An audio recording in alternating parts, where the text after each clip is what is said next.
Okay, we are live. Huzzah! And so, like a copy. Everybody in the chat, if you are a patron, today is third Sunday. Last week was second Sunday, but I was sick, Hmm. so we are doing it this week. And my birthday is Thanksgiving, so This is pretty much your birthday show. Happy birthday. You are thank now, you. what, 22, 23? 29. But I look like I'm 23, yeah. Mm. And hey, we're joined by our residential Canadian Tim, a Taka teacher. Hey, Yo, how's it Tim. going, everybody in the How's it chat? going? Yeah. It's live. Live. Don't talk Fuck to it, me. we're doing it live. You're doing it live. And Tabby will join us shortly. Just surviving, just doing all the things as it were. Just I'm also going to copy and paste a link to this thing in my Discord, since I'm doing that right now. A couple of Facebook groups. No, wait, not there. So the Well, you most guys- surprising thing ever happened this week. Don't know if you guys heard. No, I didn't hear. What was it? Kyle Rittenhouse was found not guilty of the murders he committed. And how I found out What? that happened is because, like, in a Discord server, someone said, "Oh, I've been depressed all week, but good news! Kyle Rittenhouse is cleared of all charges. He's a good kid. Self-defense win for the day." And that person was quickly pointed out, "Okay, that's a divisive topic, and this Discord server is not the place for that." And so drop the subject right now before there's a drama, as it were, because this is the same person who I had interesting conversations with like over a month ago. So yeah, be happy that Colin Rittenhouse was like acquitted of all, was like cleared of all charges, found not guilty of all charges. It's just like the latest yikes thing from here. Hello, Ellie. You came up in a Discord server that I'm into that doesn't involve politics at all, or at least it doesn't most of the time. It's like a gaming one, but most of the people in there are people of color, mostly American for the most part. And I thought that was interesting because there's always one or two people in there that are like chuds. Mm-hmm. Hello. I'm not surprised it's kind of like come up in like other places too, but it's just like it's fortunately just not surprising, considering that like the judge even though he was like, it seemed like a kind of like fair, this is just how courts naturally do things. That's where other times his like his ringtone on his phone was the same music that's played at Trump rallies. And so it's like, Let's be honest. When your judge looks like that, you're not going to. He's a crotchety old right wing man. Yeah, exactly. But that's the left has gone a little bit overboard with the conspiracy theories. He was not rigging the game. The system is already rigged. He didn't have to do anything. Exactly. That's the online left often does go over. But yeah, you could kind of see it was going to go that way. I wasn't following like that much, like day to day, just watching on different like leftist streams and stuff. But the way he was like ruling and the things that the jury was doing, some of them in particular, you kind of say that it was going this way probably.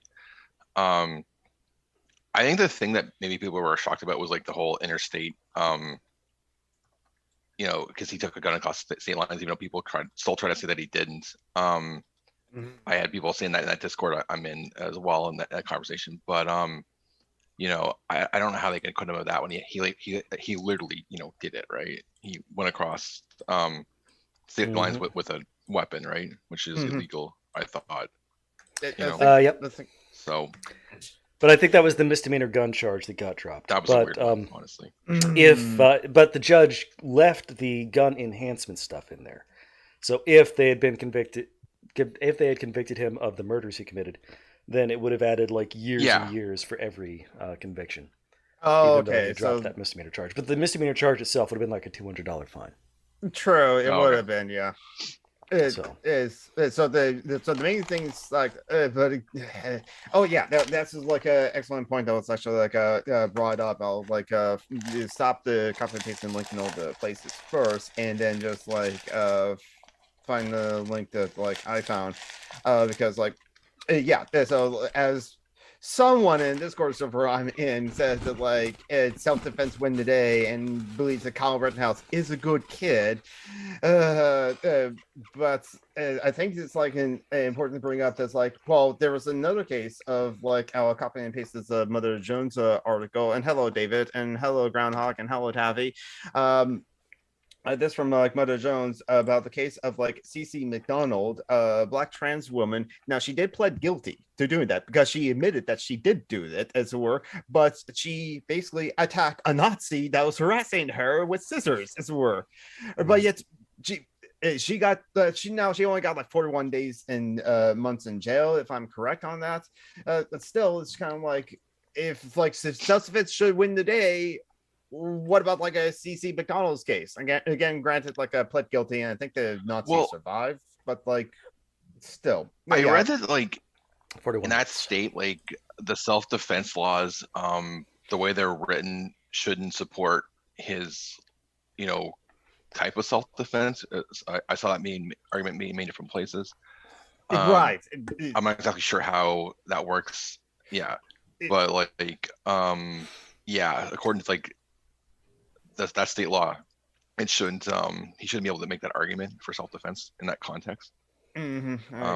Because like the self-defense, if I remember correctly, Thomas Smith kind of like posted a screenshot of this, like the ones that he's pointing at, and like Anarcho-Tomunists is probably pointing at, is so like that self protection only goes so far, because when you're also threatening someone else's life in your own self-defense, that's no longer self-defense, as it were. And that's when you start the fight, you're not allowed to command security self-defense. guard for that property. And I've seen this different places, and I kind of agree with it, that like this is a dangerous legal precedent, because he literally went out there during like a protest, or alternatively people call it a riot, but whatever. Anyway, that he went out there to try to defend someone's property who never asked him to, and you think basically it's not it's just like, so I guess anybody can do that now, apparently. Just go up there and say, okay, I'm a security guard now, and I can just blow anybody away I want to, because I'm basically apparently there's people claiming, and I really don't believe it, that there was some car lot owner who asked them to do it, which also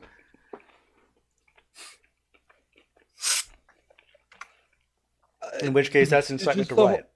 What? That's incitement to riot if the car lot owner actually did that. Yeah, I no. It's like that isn't even a good thing. They're like, it's like, oh, but they like, why are we? I think some people, the right wing for sure, wants like that kind of law, stand your ground kind of law. Like Texas has that kind of law, the right to defend property. They want to be able to lynch black people.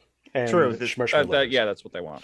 I mean, that's why they were all behind George Zimmerman in the death of Trayvon Martin, as it were, because like George Zimmerman, granted, yes, not a white guy technically, but white passing and middle class and owned property, and was afraid of like with a German last name, he looks and sounds white.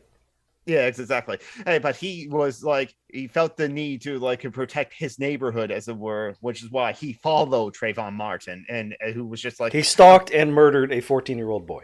Exactly. Yeah. I think it just opens up the fact that more left-wing people are now going to get guns now, and they should. They should, and I think they should, because I don't think they should be afraid, because I mean, if you're gonna die, you might as well just die, protect, defending yourself. Murder. As much as I don't want that to happen, but I feel like, and I was actually protesting in Tallahassee this trial, and I interviewed for the news, and I just said, well, I guess maybe now left wing people need to be armed now if it's going to be this way, and yeah, people are going to say, you may get a gun pulled on you, but I mean, would you rather die being defenseless or die standing up for yourself? It does remind me of like a past episode of the daily podcast of It Could Happen Here by Robert Evans on like iHeartRadio. They talk to the Puget Sound John Brown Gun Club and talk about that kind of various thing of like a safety at these like actions, as it were. And the members of the John Brown Gun Club of Puget Sound have stressed is like, yeah, we're not bringing guns directly to like a protest just to like look for a fight or something like that, or see what kind of who can we shoot now. No, that's kind of like one of the last things you do. They do like the deceleration or a lot of other like tactics were in their community, as it were. This is similar to like my dad's the mixed martial arts school that he like is a degree black belt at. It's like their self-defense, part of self-defense is also community defense of like improving the community too, and that's something that like John Brown Gun Club does well with like practices where just like the and cop wash. Yeah, exactly. That's the whole reason for like Black Panthers did, which is why, and I know that you put and up, which is why Reagan passed a gun control law. Exactly in state of California. I imagine the Socialist Rifle Association will probably grow a membership after this, probably. Oh yeah, sure. And they should. They should. It is, but I don't want to own a gun, but I mean, it definitely gives me pause based on what we just saw, especially if Now, who else has pause? Tabby. Sorry, had to run.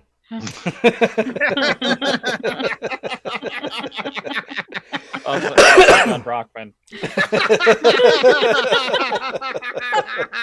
There, I entertained you, but now I'm gonna. You know, and like, what if this Ahmaud Arbery thing goes south too? Like, what's gonna happen then? Right, because like as you mentioned, the juries in like the Ahmaud Arbery case, only one of them is black in the jury.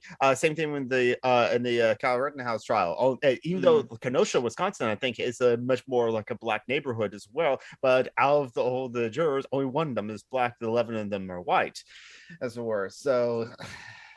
Did you know that here in Florida, speaking of like the Socialist Gun Club, I think our governor wants to like make like a police force for voting.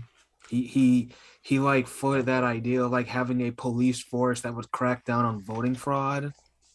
That's all they would crack do. down on black people trying to vote. Yes, essentially. Like, can't the existing police do that? I don't know. Like, it's kind of unnecessary, honestly. I don't know. They do. I don't talk to cops for obvious reasons, so I have no idea. Yeah.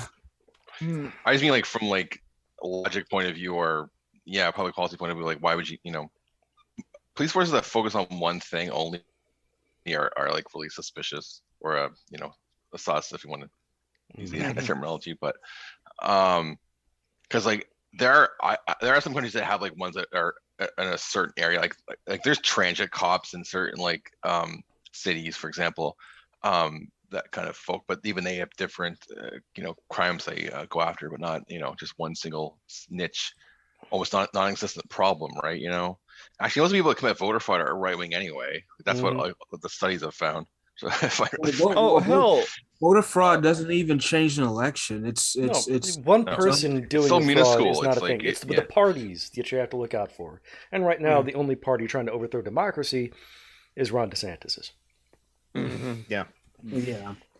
But I'm like, it's like, that's the thing though. It's like, we're gonna keep voting as black folks. They're not gonna stop us. But unfortunately, also, I would like to see, like, on the national level at the Senate or in the House, of like at least the Democrats fighting for the Voting Rights Act that they have to be able to pass, so like end the filibuster, as it were. But like from what I've heard is that like Biden was heard in like a cabinet meeting just behind closed doors to say, we're not going to fight that. We're going to let the like grassroots organizers work in the fight against the like gerrymandering and that sort of thing. And it's kind of like, they're tired. The court already said that grassroots can't win that fight. John Roberts, in his decision, said this is a non-justiciable issue. If you can't vote, then you have to vote to change the not being able to vote. Yeah.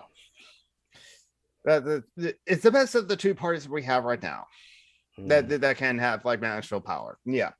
Let's have to change. So what else? Democrats are saying you should get excited and vote for us, and everyone's saying, for what? You're not doing shit. I mean, the Virginia, California gubernatorial, North Carolina. I'm next thing in North Carolina gubernatorial race. That's where over to the Virginia one. The Democrat there was basically like it was Virginia. His campaign and the Democrat was like, don't vote for the other guy because he's in the Trump party and Trump. It seems like, wait a minute, is Trump even in the election? And it didn't excite the voter base to like get him elected. They already voted against Trump. You can't keep on running on not Trump. Yeah, you have to, exactly. If you want the voters to get excited, be exciting, motherfucker. So what else happened? What's else going on? Well, I guess we're getting ready for the James Webb Telescope to launch. That'd be nice. Oh, that'd be cool. James Webb, big telescope, going to float in one of the Lagrange points. It has a big old sunshade, and it'll look at stuff far, far away. Mm-hmm. Yeah, the Hubble is getting kind of old, so. Yeah. I just bought a new costume. I don't know if you guys can see it back there. Yeah, the background of orange. Oh, that's cool. That is cool. The full like astronaut jumpsuit. Yeah. Mm-hmm. I'm gonna like make some like modifications to it. I got like a bunch of like astronaut patches. Nice. So, I go back to Kennedy Space Center. I'm gonna get fully immersed in the experience. Nice. Just a quick second. Tavi, have you speaking of like elections that happened, what's the New Jersey governor race like right now? Last I knew, we still have Murphy, but by like this much. Oh yeah, I knew it was like really close too, but like the other guy was like terrible as usual for like the Republicans were. Yeah, and it's like I won't say like Murphy is like the most wonderful person, because if he was, we'd be talking about, you know, police abolition and land back, and I'd like to get some pro ABA organizations separated from state funds as well. I think I don't know if they get state funds, but there's like the state there's some weird stuff with the state of New Jersey and care for autistic kids that worries me, that I want to do more research in, and there's some ties there I would like to see unraveled.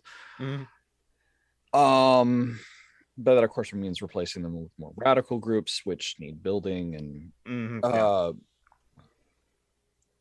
but he did outlaw, and this was after Christie vetoed it, marriage under 18.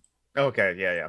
Which I am very glad for, because when you do the research on that stuff is fucked up. Yeah. It's really bad I'm going to take US even now. Hey, 50-year-old friend, I'm going to give you my 13-year-old daughter because I think you treat her good. Also, I need a new car, and you own that dealership, so...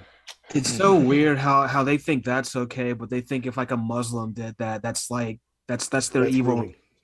Yeah, that's like weird when they. But of course they make it, so. And he has signed into law, like we have a bathroom law in New Jersey that says you are allowed to use the bathroom that matches your gender identity, and you do not have to prove what that is. When we now have a law where when I go to get my ID again, you can self-attest your gender on your ID. Nice. Getting the name changed is more of a pain, because like name changes get involved, and I think it's name changes also like there's state stuff involved, but there's also like a federal thing they have to. I do know there's initiatives to push, so like name changes, you no longer have to publish your name in the paper prior, which is something some states have done. I believe there's like a group in New Jersey that's trying to get that passed. We do also, like, trans people can just go change the gender marker on their birth certificate with self-attestation as well. So like we have some cool stuff going on, and yeah, I won't really give the Democratic Party any real praise, because there's so much shit more they could be doing. On a state level, all these attacks we're seeing against trans rights, particularly against trans kids in school, all the attacks against reproductive rights, et cetera, are state level. Yeah. I think the Democrats could be fighting back against those things harder. Yeah. They could be fighting harder against gerrymandering in a lot of places, and they could be fighting harder for voting rights in a lot of places. Yeah. But in terms of me in self-defense as a trans person in New Jersey, I would prefer not to have a government in that just overturns all that, because that is going on in a lot of states. Oh, by the way, it was Trans Day of Remembrance yesterday. Yes, it is. Yeah. We remember all of our brothers, siblings, and sisters that like are gender non-conforming individuals that have like passed us and could not like we have lost due to usually violence and like usually against very often state violence. Very often state violence. A lot of it's happened in Brazil, but it's happened all over the world. Usually to a lot of like very young people who are forced sometimes forced to have to do the only work they can do of sex work, as it were, and a lot of them of color too. It does happen that like white trans people do get like killed from violence because it's terrible, but it's most disproportionately happened to like trans people of color. So. Yeah, 2021 was like one of the deadliest year, if I remember correctly. I have an article saying exactly that. It says 47 today, and I'm betting this is just talking about like the U.S. Because it's like 350 worldwide. Yeah, that we know of. That we know of. That's a good thing. Yeah. Oh, and a big point on that we know of. I think.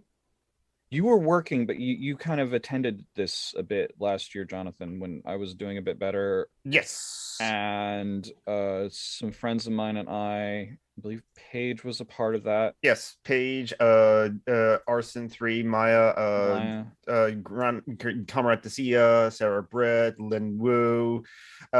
Sarah did a very nice flag with an animated candle for us for our backdrop. Yeah, you and your friends like read out the names of the people the past on Trans Days of Remembrance, and the highlight of it is still up on your channel. I'm going to go ahead and copy the link to that and put it in the chat. I've got like a hearing for disability tomorrow. I knew ahead of time I would not have the matches to get anything set up this year. One of the things that came up in that reading the material was nations like Great Britain, especially since crimes are reported by police to get official. So getting records, a lot of the records come from there. A lot of the groups that try to follow this do look for other sources than that, but it's very difficult. Because if the police are the ones reporting gender, police, coroners, medical examiners, and the national database is entirely voluntary and confusing, and it's fucked. It's very difficult. The reason why a dead name is called the dead name. It's not just a catchy phrase. They are called dead names because the way I read it from some older trans people was, it's like the final insult to a trans person to have their name that isn't their name on their tombstone or in their obituary.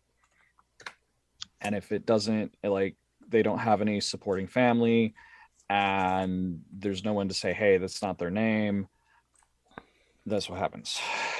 And places like Great Britain particularly don't report gender very well in crime statistics.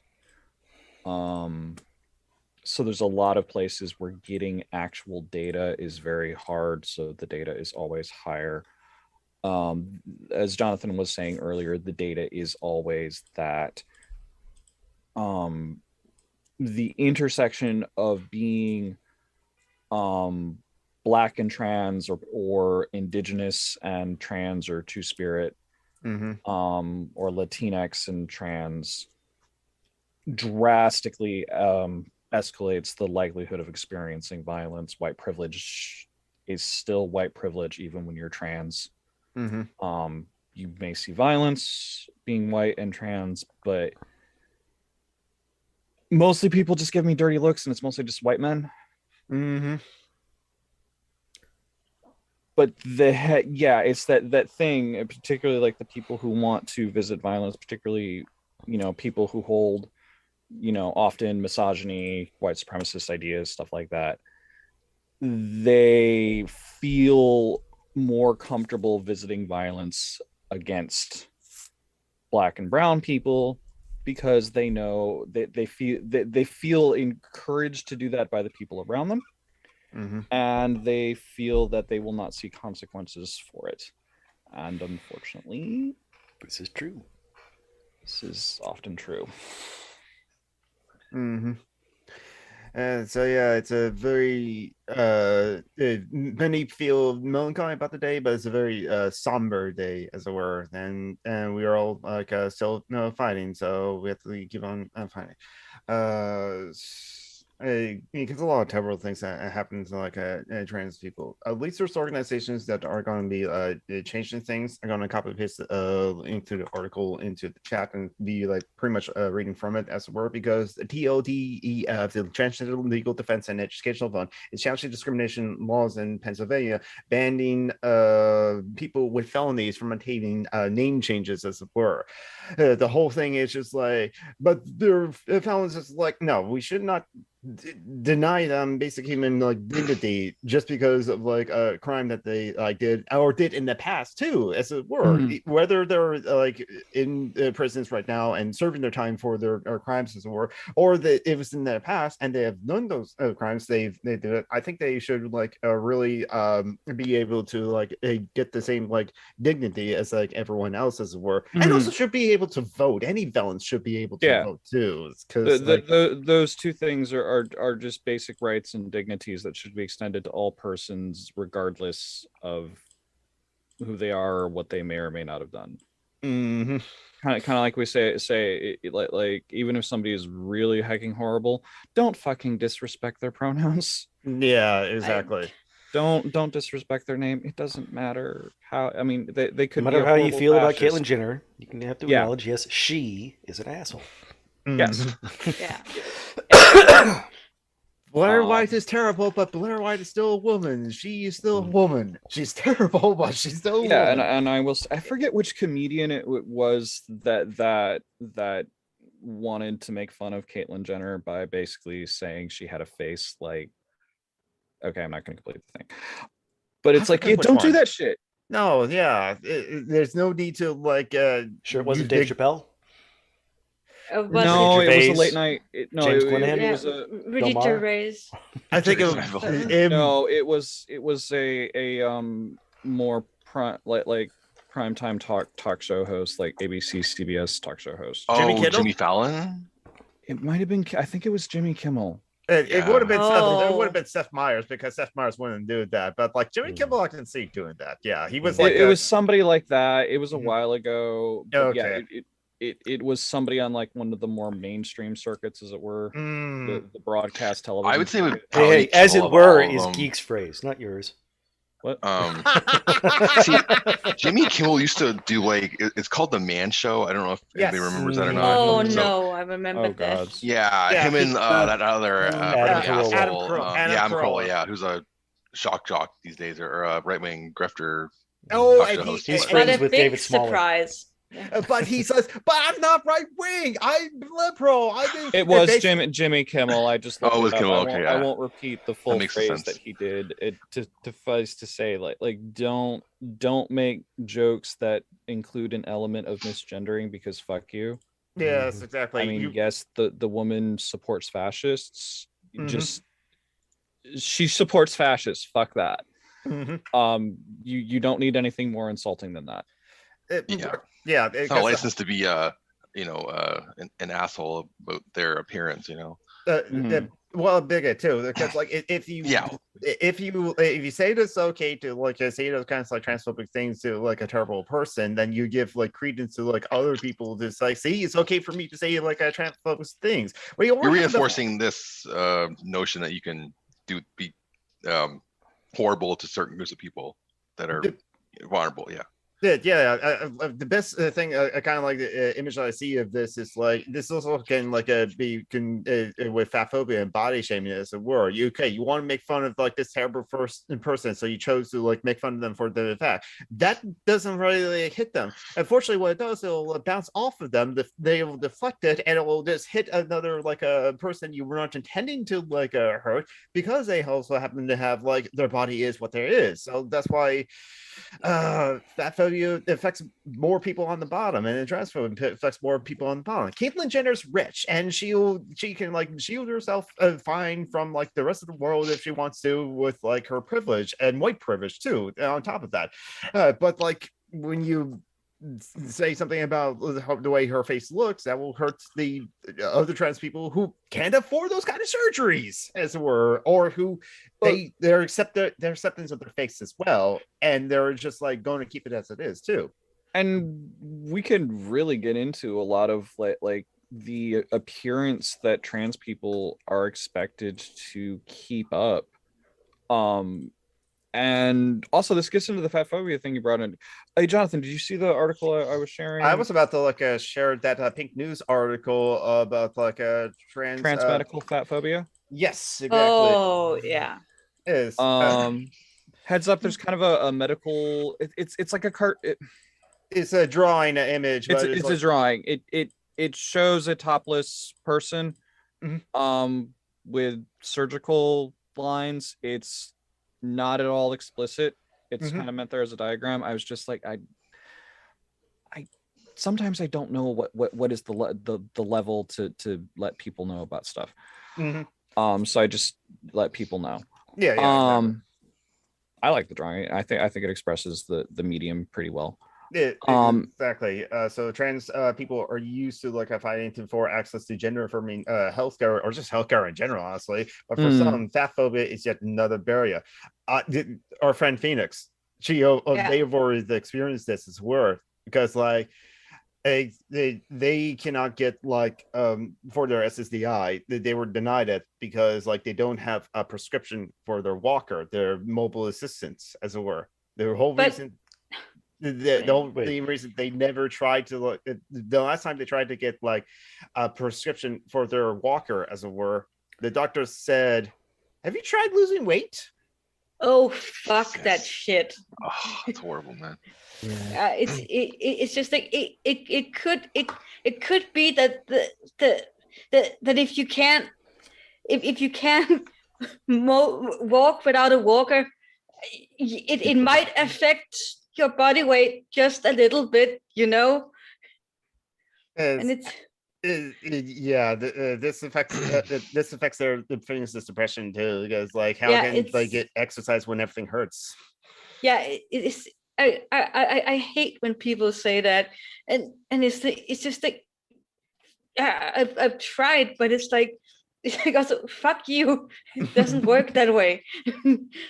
It is, and it's just like and one of those invisible disabilities too, even from their family members. If it runs in your family, too, like if it's like a genetic, heritage of that, like we can't really do much about that, But for Phoenix, they were in a car accident that like gave her those injuries. And so it's kind of those kind of visible disabilities where you appear to be walking, you appear to be able to do things, but things hurt, as it were. But even from their family, they can, if you're using a walker, aren't you just giving up? Oh, but how did being heavy set lead to the car crash? It didn't. That's the thing.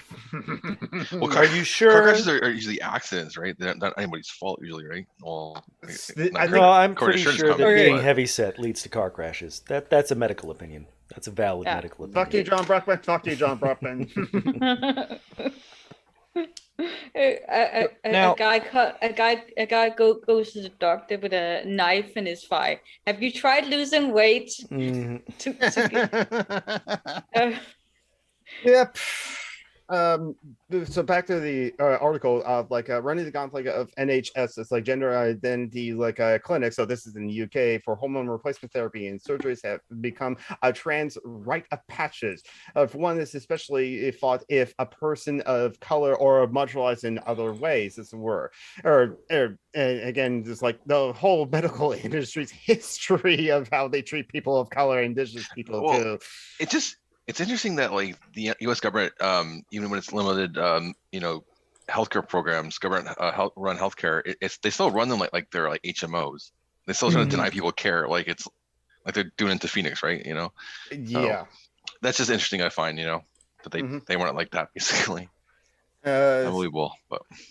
Yes, so continuing with the article, being fat is one of the such factors that can lower your prospects of medical transition. Although known to be inaccurate, probably for people, particularly for people of color, body mass index is used across the NHS and for private medical services to determine eligibility for life-changing surgery. Since the metric can be the deciding factor for access to top surgery or gender operation or genital operations, you'll be expected to apply consistent. You're expected to apply consistently across the health services, but contrary of applications of the BMS requirements is commonplace. And as Groundhog said in the chat, oftentimes the "have you tried losing weight" turns to "have you tried dieting," and onto the unsaid things of "have you tried having an eating disorder," as it were. Yeah. Have you considered that maybe you're immoral, you're a bad person, this is all your fault, and go away? Yeah. And then Emery Chambers, also a spoonie too, is says the medical pathology of disability is destructive as fuck. Mm-hmm. Yep. Mm-hmm. I can attest to that. I was in the hospital last month, and it was not fun when you're disabled because there are no sort of. You should think they were equipped to handle disabled people. They are not. No. If you can't move, you're actually pretty fucked in a hospital. Because even in your country, wow. Even in my country, it's like I had a problem that is still, I don't know why I had it. I had so much pain I couldn't move, and they didn't know what to do with me in a hospital. So they just sort of. It was pretty horrible. I mean, hell, there was a disabled person that died because of the airline's terrible treatment of not knowing how to handle a person. Yeah, that is so. That is so horrible. Yeah, and she died, and they should be punished. Somehow, but I know they won't. But they should be punished. They should pay a huge fine. No, they should. They should be obligated to pay for a lot of disabled people's mobility aids for a year. Yeah. It's probably their medical license taken away or their ability to work in healthcare. I would say that would be another good punishment, probably too. Yeah, for no, airlines, but no. Oh no, sorry, I'm talking about airlines. Okay, yeah. I'm talking about medical people. Yeah, okay. I'm talking about airlines. They should be forced to pay for people's the mobility aids they ruin. They should be obligated to replace them at the same level, and then they should be obligated to give a lot of other disabled people mobility aids just to. I think about airlines with larger individuals is they often make them buy 2 seats a lot. They do that too. Yeah, that's still a thing. I have some of my cousins are on my mother's side are larger people, men and women both, and that happens to them a lot. And actually, one of my cousins, he was in renal failure and he was going to die, but they made him wait for his kidney because they said he was too large, and he had to lose slim down almost half his body weight before they would even do the surgery. So I wasn't sure if that was because it's a medical necessity, but he never. How do you know that, right? So I was never sure if they were just being anti fat or whatever. or they were just it's hard to tell exactly. A lot of surgeons refuse to do stuff for heavier people. Yeah. But I think that's partly because of the stress it can put on the cardiovascular system, which makes surgery more difficult and makes recovery more difficult. He got his kidney eventually, so it turned out well, I suppose, in the end. Sorry about that. Go ahead. I will, however, say that after I recovered from my eating disorder, I've really not gotten too many sort of comments about my weight in the medical system, because they kind of know that I had an eating disorder, and it's maybe not the best thing to say to me, because it can lead to more weight gain. Well, so they read your chart. That's different. Yeah. But also because it was my eating disorder was so bad. But I also fear medical transition in my country, because I know I'm going to be asked to lose a whole bunch of weight before I can get top surgery. But I might try to get top surgery somewhere else, where they do operate people who are larger, because I won't be able to lose all that weight. That's unrealistic, but it's like it still scares me. Even Mitchell says, as an insulated person, I've been told a couple of times by doctors to lose weight, and it's just like it doesn't. Okay, it sounds like they're just like, okay, I don't want to do anything. I want to find this thing that that I can put on you and blame you for doing and have you do this sort of thing instead of me actually doing something, as it were. It's kind of like that plays a part of it. It seems, as it were. And Emily Chambers posted an article from the NPR about how air travel is still a nightmare for people in wheelchairs, people with many disabilities, I should say, so despite the demands to change it still hasn't improved, and that's the unfortunate thing with ableism in this country, as it were, or in society and around the world. Period. Is lower. Well, how many people are disabled too? And it's like, is that a large voting demographic, as it were? And goes into the whole political unwillingness to change things to were. I mean, it took years of protesting for us to finally get wheelchairs accessibility onto buses. That was a protest that was started in 1976, and it wasn't until the mid 80s that buses finally got to be able to gain allowed access for wheelchair users or people with disabilities. Well, that and also wheelchair ramps and stuff. And I heard churches were against that at one point. Well, churches are always against spending money to help people. I've heard from other wheelchair users in the United States that the ADA does not apply to churches. Mm-hmm. Yeah, so they cannot have ramps, and it's fine. But remember, they're charities. They help their communities. by taking their money to pay for private jets. Yeah, they're tax exempt too. Anyway, they are tax. I don't know how. That's the best scam Scientology ever pulled off. Yeah, we're actually a religion, and we're tax exempt. That's how you also get all those evangelicals too, as well, because they classify as the church. They're able to classify as the church. Whatever money they get from the donations from their parishioners, as it were, is tax exempt, so they can just pay for 2 private jets. Yeah, think about all the tax money that the U.S. government could just get from just the mega churches, and expand it to all the other churches out there, And to the people who are outside the United States, who remember seeing the first Borat movie and the church that Borat went to, of those kind of evangelicals. No, those churches are real. I have a friend that grew up in one of those churches. So if you're if you're thinking oh, this is ridiculous, there's no churches like that from people outside of America and stuff like that. And people in America, they're everywhere. Those things are real. That's our country. Yeah. But can anyone go into any church in America and sit down and join? Unless they're gay, yeah. Yeah. Or black, depending on the church.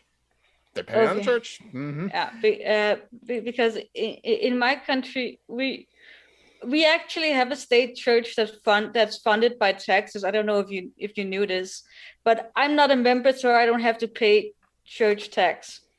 But I can still go into a church and be a part of the thing in the church. The only thing I can't do is eat the Jesus bread. Oh yeah, the communion wafer. Yeah. But do you get the wine, right? The cheap, shitty wine? No Jesus bread and no crappy wine. I remember when I lived in Norway, they have the same thing. Like it's like the Lutheran church. Is that what it is there? The Lutheran church? Yeah, it's a Lutheran. Okay. Yeah. Where do you live? Yeah. Where do you live? Danskirk. I live in Denmark, so it's a Scandinavian country. So it's one of those Northern European socialist countries. Socialism. Well, I think you guys like invest in your people more because there's not a lot of black people in Denmark, so you guys don't have to worry about the whole like welfare argument going, because I think that's why we can never really invest in this country, because there's always going to be politicians that are going to like tell white working class people that their tax dollars are going to like drug addicts or whatever. But I think in like countries like where you're from, since there's not many minorities, I don't, maybe they don't have that. But it's not true, because it's not a large population of immigrants, but we do have a lot of immigrants we brought over. Yeah, they work for 70s. Santa. Yeah, we have a lot of in the 70s. There was a lack of workers, so we imported workers from Turkey and workers from other countries down in Southern Europe, and those people stayed and they made families, and then we've had refugees coming in, so we do have a minority population, but our racism is less anti-black but more like Islamophobic. Yeah, across Europe. And was I right? Is Denmark the one that has Santa with slaves? No, that's the Netherlands with Black Pete. Okay. Yeah. That Close by. We have Santa with gnomes. No. Oh, right. You have the dirty gnomes who do really weird shit. They used to burn the farms down if the farmers weren't nice. Speaking about like something brought up in the chat, a couple of things that I brought up. The chat is awesome today, but like I love how Mesro says, in some positive news, Body Kodak's position looks increasingly iffy. Now, here's the thing. So yes, this is referring to like the shit that's going on in Activision Blizzard. If you want to know like everything that has like gone on since like the lawsuit is filed, it was a fraternity. The entire company was a fucking fraternity. Yeah. Exactly, but there's a lot of game companies like that too, like Rockstar, for example, too. It's Ubisoft and Ubisoft. Oh yeah, that's the worst one, probably. That's one of the worst ones. But like as Zoe Quinn has said, like even indie spaces, indie game developers also have some like a frat boy culture. Riot Games also look at Gamergate, man. Like that whole thing was based on attacking her. That's how it started. That's how it started. Her ex-boyfriend made up lies about her, and a whole bunch of dude bros went fucking bug nuts about it. On top of like 4chan wanted to like ruin and use the keys in his life with like her feminist tropes versus women's in video games, as it were. All right, but like going through that like list of that article in front of Kotaku, it just lists a whole bunch of different articles that like oh wow, that's a lot of happened, but it's a lot of like the people in the company like speaking out or stepping down or like not working on projects anymore. But this one, I'm like, whoa, really? Bobby Kotick is being investigated by the U.S. government. Was he friends with Jeffrey Epstein or something? What? Possible, but this ties into the walkout that the employees were also planning, as it were, because they insinuated and that Bobby Kotick knew what was going on his company and did nothing about it too. Okay, the government is investigating Activision. Kotick was subpoenaed. Yes. Okay. Hey, but but that's how they would do it. They would. The company, yes, exactly. But it's like, wow, when the U.S. government is investigating your company for like abusive practices in the workplace and like that, that is something. I guess some of the shareholders came out. I don't know how many exactly and how big they are. Came out and said that they want him to resign. As well. That's happened this week too. So I don't know that's probably how secure his position is, but I believe he owns some of the company, but I have seen wildly different numbers, so I'm not sure exactly how much stock he owns. I know the manners ways. Bobby is a terrible person too. He complained that he wasn't getting dates because people were like photoshopping him with devil horns onto internet. That's why he wasn't able to get dates. Well, because every year, that company, right, at the end of the year or beginning of the year, they announce their profits and then they fire everybody. They fired a bunch of people. It's happened like year on year. They do it every year, pretty much. That's what like Activision Blizzard has done. Is like after reporting record sales, as were a lot from microtransactions. Like they have horrible labor practices, like on different ends in company culture. It's just like. Very disgusting company. And so according to Mithril, that like yes, Bobby Kotick is a Epstein friender. Who isn't that is like rich enough or powerful enough in that collection? I have been hearing people mention that. Yeah, there was also like someone who's also on trial for connection for like something that they done who has connections with Jeffrey Epstein too. They just like don't know the name, but like someone's trying to like make a connection. It's like, you know how like there's so much like public attention on the Kyle Rittenhouse case. Well, Gilson Maxwell is trial started today. I believe what his name is pronounced. Ghislaine Maxwell. She's the only accomplice of Jeffrey Epstein and a global human sex trafficker ring, and yet there's like it's not the trial's not public. I don't know what that's about, honestly. I think the news is just covering the more sensationalized story that more people know about. More people know about the Kyle Rittenhouse. Hey, look at this crying white boy! Don't you feel sorry for him? The wolf said very sarcastically. What's his name? Boris Johnson's sister, I think, recently came out in defense of Ghislaine Maxwell. I went to school with her. She seemed nice. They can't help themselves, can they? You know. I went to school with a lot of people. They treated me like shit. Does that mean that they're necessarily horrible people? Well, some of them were already fascist when I was in high school, so probably. I mean, someone I went to high school with unfriended me, and my only problem with like conversing with him, traditional conservative, is that no. Just because I hate Trump doesn't mean I love Biden. No, I hate Biden too, just for different reasons. I hate him less and not for different everything's reasons, a binary every time, right, people?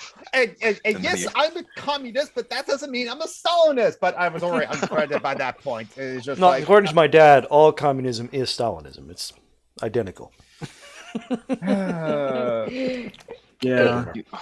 Humans just can't think outside of a binary a lot of the times. It's just such a conventional thinking that we have, and it seems like we always want to apply.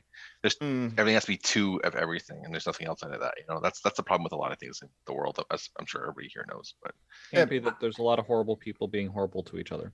They have to be like, oh well, this person's the good guy and that person's the bad guy. That's what drives a lot of people being horrible people, I think, is that mindset, honestly. I think there's like I think there's some like studies that have done that like if your tolerance for nuance kind of thinking, as it were, could like sway, it could show how if you lean politically right or politically left, people with more nuanced thinking tend to lean more politically left, and people with who have much lower tolerance for nuanced thinking will tend to more rightward, as it were. Conservatives don't necessarily see things in binaries. I mean, lots of Democrats don't see things in binaries. Fascists see things in binaries. On this channel, Republicans are fascists, Democrats are conservatives. Yes. We're honest here. We use words with actual meanings and not just labels. That is the American political spectrum, or at least for the two parties that actually have a chance of winning. It's like, conservative or fascist. Liberal's still a dirty word, and it still applies to Democrats, right? Yes. Yeah. Well, Democrats and Republicans are both liberals too. Yeah. Yeah, exactly. If by liberal you mean in favor of capitalism.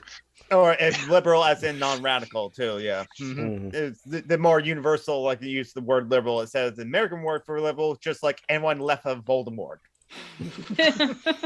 It's like, I'm a leftist, I'm to the left of the Republicans. Congratulations, so is Chalk. Which is very upsetting to the Republicans because they want everything that's white to be part of them.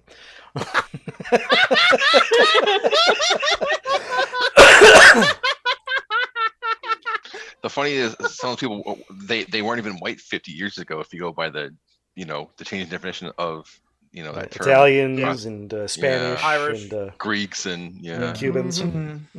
Yeah, Rich Cubans anyway.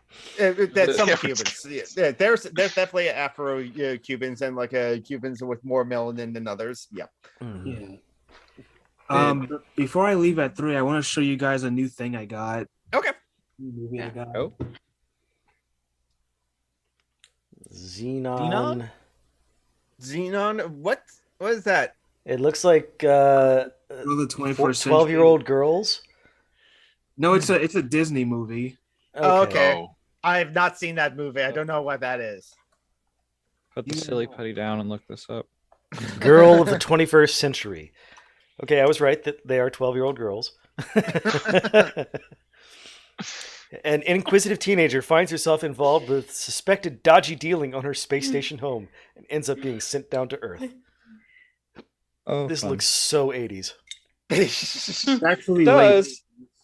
Actually, Yeah, okay. no, let's see. That looks...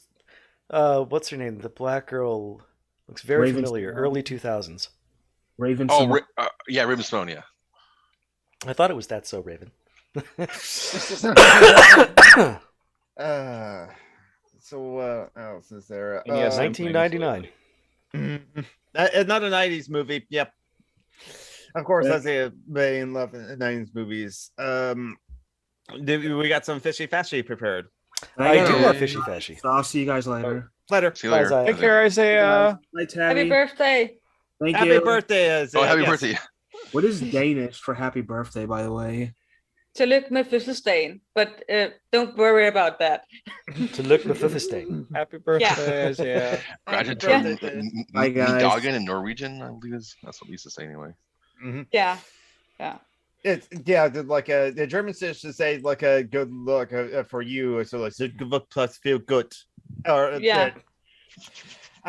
well, like French is like happy anniversary, bon anniversaire. One Yeah. fed. One fed too. Yeah. Yeah. So Okay, so this week we have some hot takes about the Rittenhouse verdict. Oh. Yeah. So first up, from our good friend and definite real leftist, Amy Therese. She just says straight up that Kyle Rittenhouse was innocent. She's responding to Kamala Harris saying that we need more justice, and her response is jail more innocent white men. That was Amy Therese's response. Next up, we have Caitlyn Bennett. Don't know if you remember her. She was the girl who walked around on the Kent State campus carrying an assault rifle. Oh, the one who shit her pants at the party, allegedly. The one who was walking That around wearing girl. diapers. AKA gun girl, I think. Yeah, good girl, yeah. Oh yes, okay. It says Rittenhouse was defending an Indian-owned car dealership from arsonists screaming the N-word. Therefore, he couldn't possibly be a white supremacist. Oh, that's where I had somebody in a D&D game related Discord person's been banned gay. Pull that. I was like, where did they get that idea? And finally, Dinesh D'Souza, convicted felon. Oh. He announced that he, with help from some friends, is starting a scholarship in Rittenhouse's name. You write an essay on the Second Amendment, get a $10,000 scholarship. Okay, that last one is obviously real. All right, Yeah, sounds like $10,000 Tabby has goes volunteered to so go far first. in American secondary education these days, right? So which one do you think is the fake there, Tabby? Which one do I think is the fake? What was Caitlyn? Caitlyn Bennett. No, I think the first one's the fake. Okay, Amy Therese wouldn't claim Therese. he was innocent. All right, let's go counterclockwise. So, Tim. I think Amy Therese said more than that. Tim, what's your pick? I don't know that much about Amy Therese, but I know a lot of the other two, so I'll probably go with her because I think she would probably say more too. And Ellie. I'm going with the middle one just to be different. Okay, you think Caitlyn Bennett, I think is her name now. Betting Ellie wins. And Jonathan. Just gonna see what my dice tells me. Might not follow it, so roll it off the table. I'm gonna deny the dice and go with number 3. I think Danessa Souza is a fake one. Just see if you actually fuck with us. All right, so let's go John ahead and take Brockman would never do that. I mean, the entire point of this is to fuck with you. All right, so first, excuse me. First up, Amy Therese, responding to Vice President Kamala Harris, saying, "Today's verdict speaks for itself. I spent a majority of my career working to make our criminal justice system more equitable." No, you haven't. It's clear there's still a lot more work to do. And Amy Therese responded, "Jail more innocent white men." Yep, she did say that. Colin Rittenhouse is innocent. I'll have to read up on her for next time.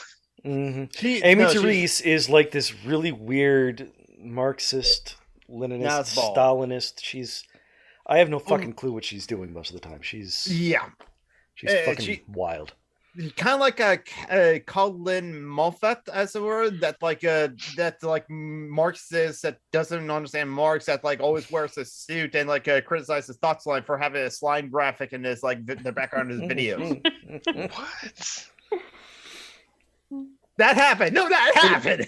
Yeah. We know. It's a pretty innocuous character that they put together with the slime and the thoughts and the thought. And I recall the original joke is because he sweats a lot. Yeah. Yes.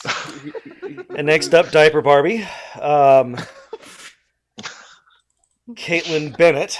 Kyle Rittenhouse got branded a white supremacist for protecting an Indian-owned car dealership from white liberal arsonists who ran around screaming the N-word.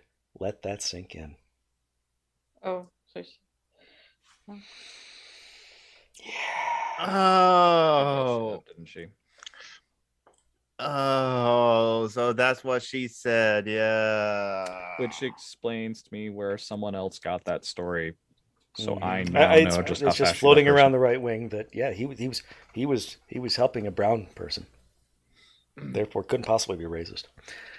Which means Dinesh D'Souza did not start a scholarship. I made that up at whole cloth. His actual tweet was, "All 3 thugs in the Rittenhouse case are criminals, ranging from domestic abuse to pedophilic rape. This is a window into Antifa, a criminal gang that's now the paramilitary arm of the left. No wonder the media tries so hard to nail Rittenhouse and protect its gangsters." That's known there. So D'Souza would have took that 10 grand and actually made a really bad documentary about. another one. He would just rehash this last 2, honestly. He would end up in jail again, probably, and then get Probably for Remember, he went to prison for campaign finance fraud. Yeah, exactly. Trump let him out. Yeah, I think, yeah. And yes, Jordan P, you won. You were the one that thinking that no. Dinesh D'Souza is never going to give people money. What the fuck? Oh, he's too busy taking other people's money, right? So yeah, hopefully Phoenix, we can cheer you up, but anyone that has the means to do so, please give Phoenix money. Yes. Because they need it if they don't get money from the state, as it were. Hopefully that PayPal pool still works. No, that's the GoFundMe that still works. That I can still give Phoenix money. And Phoenix is still on Patreon. You can support them there. Yes, you can for the time being, unless they switch over to NFTs. Oh God, so they doing that? No. They are doing that. I have an article that explains that. I believe it. I just first hearing of it. Hopefully they're just switching over to that as an option and not as the only option.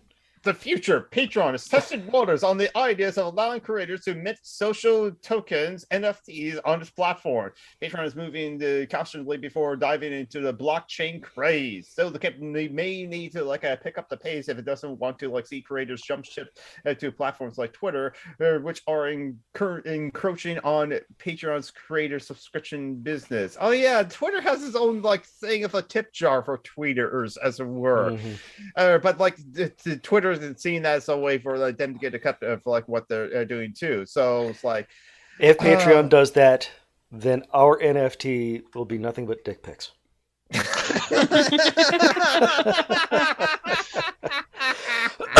Badly drawn ones. Yes. Yeah. Either that, or they're just going to be really, really bad pictures of what was that hero in the yellow hat's name that I used to think was cool when I was a kid? Dick Tracy. Oh yes. And Tricky Dick Nixon. Yes. Or the bananas and pajamas. Yeah, I think mostly they'll just be really bad pictures of Tricky Dick Nixon. You say, you want to see some dick pics? Here's some bad pictures of a guy named Dick who was a dick. But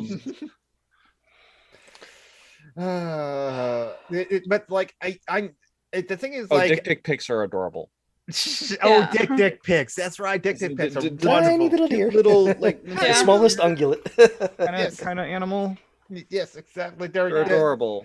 Dick pics are so adorable, as it were. But I'm not surprised that Patreon is going to do those things. One thing is just once Dunn Olson of Folding Ideas kind of realized, oh wait, Patreon has been bought out by an investment firm of some kind with ties to one of the Trumps, as it were.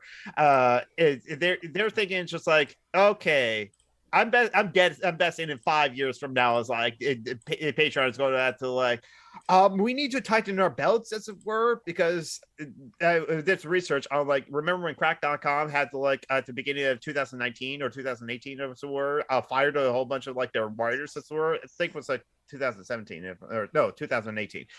Sometime within the last decade. Yes, exactly. It's because crack.com was bought up by an investment firm, and that investment firm wanted double their investment in 5 years time. How the hell is crack.com going double its viewership or its traffic with the content it does at any point, let alone in 5 years? So in order to crack.com to pay back that kind of investment, as were, they had to let go of most of their staff, as were, which included Cody Johnson and Caitlyn Stoll of late stage capitalism. Yes, Robber barons again. Yes, and so it's the Gilded Age, only it's gilded with not even gilding. It's just saran wrap. It's gilded with fake internet money and NFTs. This is I see that the groundhog prefers bobby picks. Interesting. Yes. As in they're kind of like a seagull, but they have blue feet. Oh yes, boobies. Those bobbies. Yep, Oh, they're called boobies. They're a bird. Specifically blue-footed boobies. There's lots of boobies. About dicks and boobies. Mm-hmm. This is the kind of show that we run. What else? We're high quality, not high class. Are we high quality? I'm high quality. I'm a cishet white guy. Obviously, it's high quality. As high quality as a cishet white guy could be, right? Is that what I went to an Ivy League school. Right, yeah. I was in a fraternity. I think by definition. Oh. No, wait, that's high class. God damn it. See, I always figure your objective when you're a cishet white guy is to be better than mediocre, because then you're trying. That's about right? the best you can do as a cishet white guy. This is the lowest you can sink, right? Cishet white guys actually try to be better than mediocre. No, they think they're better than mediocre. They don't try. Again, look at the. It's just that white guys can be mediocre on a good day. That's about it. I try to be better than the others as white guys, and not low bar. Yeah, that's Phoenix, I know, but you got to start somewhere, right? So I try to be much better than that if possible. But anyway, yeah. Talking about how crypto is basically just a giant scam now. How the people that first bought in are basically fleecing all the people that are trying to jump on the train now. Yeah, I've seen this all the time now. It's I love it how it's like I've seen like as a meme, but like someone is saying to like Jim and Stephanie Sterling's, how dare they like they take thy image? I own the NFT of this image, as it were, or this is copyright fraud. Twitter must do something about that. I saw that tweet thread. It was wonderful. And it's like no. Anyone can right click on that image and like download it and show it. Just Absolutely. looking And at even make your more Twitter, NFTs of it. you actually automatically cache the image. It's just like, wait a minute, what? Like, how can Twitter? Do people like think they own like the intellectual property if they buy an NFT? I think some people think. So wait, really, aren't they just buying and selling cryptocurrency by another name? Mm-hmm. Pretty much. Yeah, in a way, it doesn't. It's not tied to like the dollar or anything, but it has like a set price. That doesn't like fluctuate. Ethereum. Yeah. Yeah, I suppose. NFTs. I know like a lot of sports leagues have jumped on it, kind of to make like trading cards, or you know like it's like this mass produced like image of somebody who but you don't own it, right? You just own that like card. But even then, it's like who you don't really the people that own the image are like the league and the person, you know, not the I don't know, but some people think that the NFT is like somehow it transfers the ownership. I don't know. Some people think that weirdly, but but yeah, it's just like no. If you buy an NFT, you just buy a token of that image. Yeah, it's like. But the best way I can I have explained it is that like imagine like instead of like owning the Brooklyn Bridge, which no, It's a Bitcoin with a GIF on it. Exactly. That's pretty much it. Or like how you can buy a deed to this part of the moon, or buy the star, as it were, or buy. So it's kind of like buying a piece of paper, which is a deed anyway, that says I own part of the Brooklyn Bridge, but you can never actually like take that part. It's funny you mentioned that owning the moon, because I read an article this week about this billionaire. I forget his name, but he claims it because he bought like the Soviet Union had like a moon like lander and a rover, even though they never sent any astronauts there allegedly. Mhm. But anyway, he claims that he owns all like the soil under the rovers and all like this defined area, like where its tracks go. And it was like this really, you know, dubious. Like, how do you ever back that up in, you know, a court of law or anything like that? You know, Mhm. like, You can't, because I'm pretty sure that by an international treaty, nobody can own the moon or any property on it. yeah, that's what the government decided. Right? So I don't know why. I don't know. It was a space magazine, and they were talking like, I think they wanted more to discuss the Soviet movie. But ultimately, the first people to land a permanent base on the moon are going to effectively own that property, because possession 9/10, violence the other 10th, or other way around. I mean, yeah, there's a lot of colonizers like to start with the violence, and then they do the possession, and then they reinforce the possession with the violence. They do the violence and the possession at the same time. It's chocolate and peanut butter. It's that whole tradition they're going to celebrate this week. Oh yes. Again, I am certain there are still schools that are still doing the same old pageants with the same old mythology and the same old racism. I remember, I was taught all that shit, and you know, the pageants with the bad construction paper crowns and things. And go in wearing bathrobes.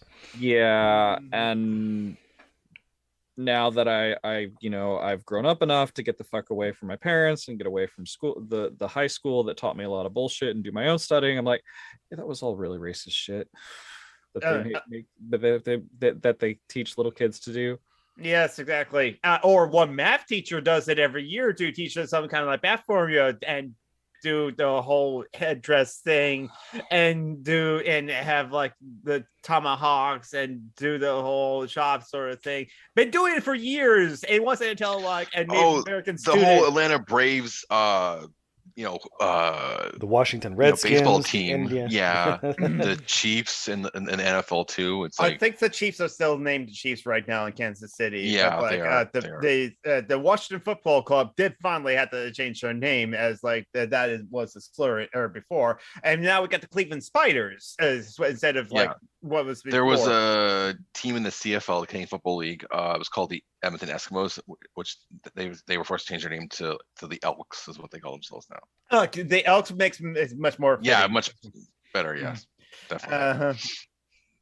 Wednesday Adams, like Columbus Day pageant was the best ever. I remember that scene. They killed all the white people. Yes.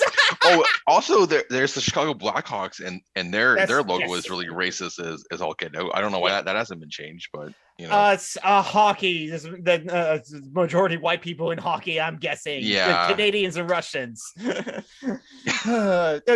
Canadians, they're racist too, aren't they? Tim, original. Oh, well, yeah. I mean, there's definitely a lot of racism. I'm sure everybody knows that anyway here. But like, yeah, I know hockey's not quite as it's like the four major sports. It's like the one of the least popularity in America. Maybe that's why. But that logo, it's like it's like so it's just as bad as like the Redskin one of the Washington football team or whatever it's called now. According to the Deva, the Free Council is now the Bisons.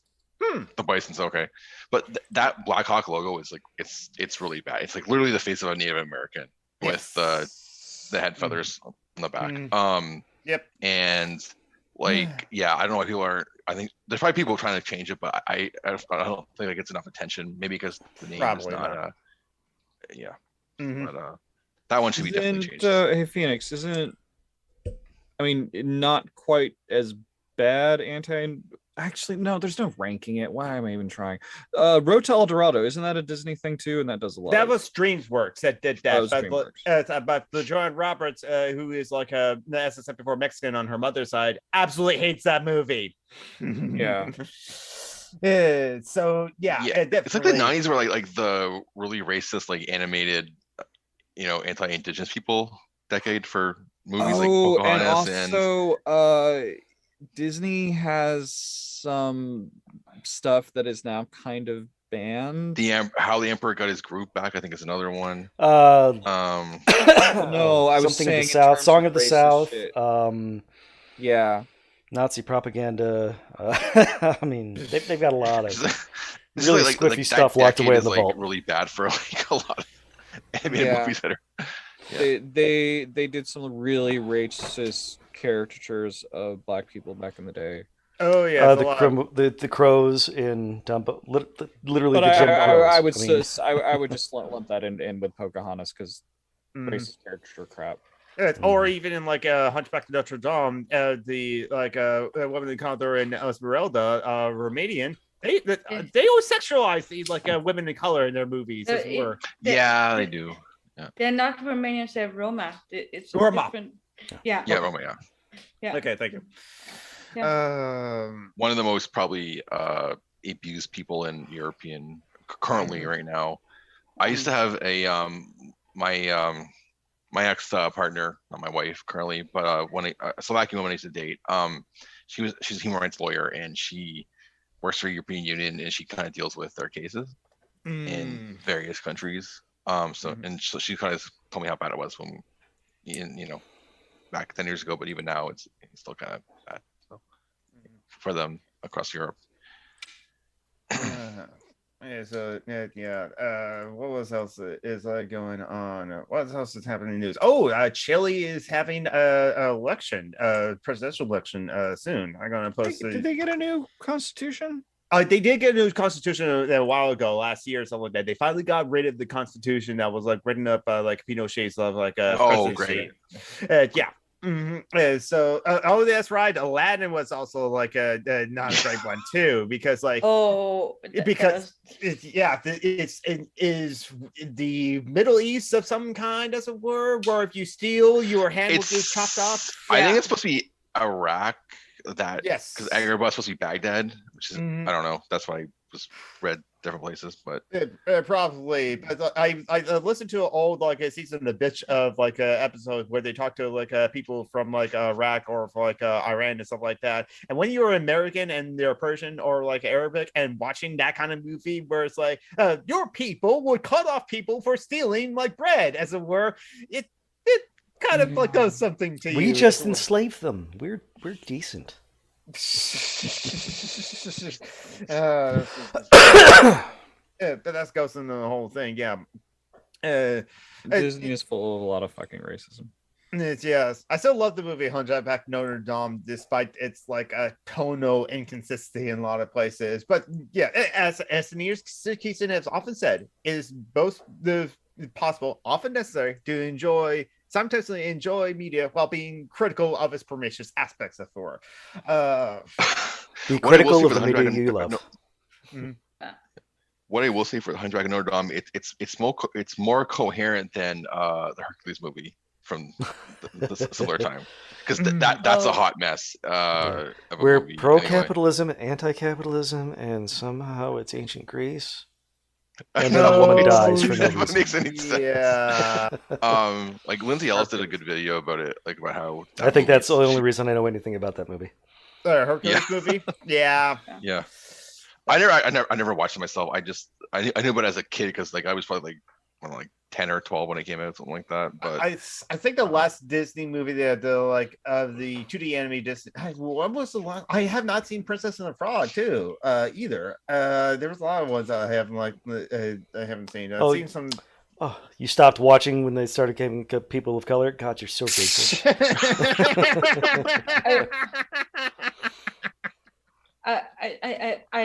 I haven't watched Princess and the Frog for a long time, but I remember it was being a pretty decent movie. It was not. I mean, maybe there were some elements that was a bit not so good, but I feel like the main character and the prince was actually pretty good characters. I do have interest in seeing it because like Keith Davis is one of my favorite actors, and he voices the villain in that one and does like a musical number. So yeah, I always love. Keith David, Goliath. Like yes, yes. Well, another Disney property, Gargoyles. Yes, exactly. It's been a long time since I've seen that show, but like I want to rewatch that show. Even though Keith David has such a wonderful face. When he smiles, he's like the perfect dad. When he frowns, he's like the most evil villain. Yes, exactly. What was cool about that show is he got to play like basically the evil and good version of the same character effectively, because there was a clone of Goliath called Phalog, who's like the evil version. Yeah, so he played both of them, so he kind of had to do his like evil voice and like normal. And he has Keith Davis has that range too. And he's a good actor. It's just like unfortunately, I don't think he will just get the mainstream appeal as it were, because that's just how it is as were. But so long as he keeps getting worse. I think we can all agree his best role is as Admiral Anderson in Mass Effect. Yeah. Oh, it's remind me. I need Space to Dad. play that. I bought the legendary edition and I haven't played it yet. Crap. I have not. I've only played like 10 or 15 hours or 20 hours of the first one too. No, like I went to the halfway point of the first one, but enjoyed it. But like I need to the gameplay keeps on getting better. That's what I know, because like Mass Effect 1, that was in there in between. Bioware was not sure if they wanted to be a shooter or just an RPG like KOTOR that was as were, and so they wanted to like struck a balance and they failed at it. So Mass Effect is still a good game. It's just not as legendary as. The customization is insane in that first game though, because you can like mod every gun with like 3 or 4 different mods, and it is. I like that, but just a random thing. I enjoyed it when I am watching like, someone play a game like Mass Effect in a stream, and they don't have the no positive rule, and so because then when like someone mentions like your race has slavery, we don't call it slavery; it's indentured servitude. Dude, I can't in a channel that doesn't have like a no politics rules. I'll be like, oh yes, indentured servitude. It's not like the human race has done that or still current doing that, as it were. Well, the aliens are all basically just different human cultures. The Turians are space Romans. The Quarians are space Roma. Well, just like in Star Trek, honestly, they take like a characteristic as it were and make that like the Klingons are like the Spartans or whatever, and go on from there. Some ones are like space Vikings. The Klingons. What's that? Klingons are space Vikings. Yes, absolutely. Warrior cultures were. And certain, I guess, any warrior culture, I guess you could say they're the Amazons too, because there's a lot of female warriors in that society too. I definitely can see that. Always with the group window though. There's space Appalachians. Well, it's just like I find it's like just Lursa and Bator that had the pool window. Not a lot of the other ones, are fully clothed for the most part. Jesse Gender tweeted this out that someone had to take. Listen, George Dean Roddenberry did not have wanted like a Star Trek to have like a glorified space orgy on a starship, and it's just like no. He absolutely would have if he could have. He also didn't want like the. Did you not see the uniforms they put Yeoman Rand in? Or Michelle Nichols. But he also had a no war policy too. But then they waited till he died, and they're like, oh, let's have a giant space war in Space Nine because he's dead. I think Gene Roddenberry said like no war policies because of the Cold War sort of thing too, so I can understand that. But no, Gene Roddenberry had some like not because of views on like women. Yeah, I think he also wanted it to be episodic because like the original show was just basically week to week, and TNG is for the most part episodic as well. And then they're both space westerns. That's the word. Yeah, and when they roll into DS9, they're like, hey, let's actually have story arcs in this show. Yeah. Exactly, but no, Gene Roddenberry. Thankfully, he was talked down to some ideas because he wanted like the Betazoid to be like have 4 breasts, as it were, and be naked. Oh my god! Like, they could have naked weddings. So there's a compromise. That yes, which meant that half-breed Deanna Troi would have had 3 breasts. I have friends who would totally have naked weddings, but we wouldn't, invite Gene Roddenberry to come film. That'd be creepy. I can see how it's funny that Gene Roddenberry didn't want like any kind of like orgies on his show, even though he was he liked to get around in real life though.